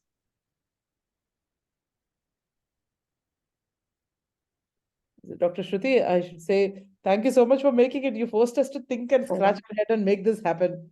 So I have no words to express my gratitude. I mean, this was a very casual request I made of you, and this was a wonderful presentation. All 10 speakers with extremely practical points to speak. it was everybody at each one had one suggestion. So, for example, Dr. Pawan is the one who suggested, don't we need Dr. Prafulla? Don't we need the swallowing? So like that, it just evolved because of that. We spoke and we got a few, and from there it added, and we said, okay, from 15 to 10 minutes, we should happen. It just became a bit longer, but thank you. But it's worth it, I think. Yeah. Thank you. The knowledge is worth it. Thank you so much. So, and thank you, ORDI, for this platform as well. Yeah, absolutely. Thank you so much, ORDI. All right. Miss Chetna for doing this. Chetna, Mukha Torsima. Okay. That's Chetna with behind. Everybody's permission at this point, I will wind up. I mean, the official session. Of course, we can keep talking about ourselves, no problem. I think officially, I think we will end the session. So, thank you. Thank you very much. Bye bye. Thank you. Thank you, Ms. Neha. Thank you, Dr. Neha. Thank you, ma'am. Ms. Gauri. And thank you, Chetna, for hosting it. She's the one who created the creative, the flyer, and the link, everything. She's the behind the scenes person. Within less than 24 hours, she made it all happen. Yes, thank you. That was wonderful. Such a short notice, and everything is done to perfection. Thank you. And then when she did it, I told her 2 more speakers are there. Yeah. Thank you. Thank you, everybody. Thank you. Bye-bye. Thank you all. Thank you so much. Thank you, Dr. Parandaman. Thank you for joining. It was very nice. I enjoyed the entire session. It was like, what to say, extensive and super. Thank you for inviting me to participate.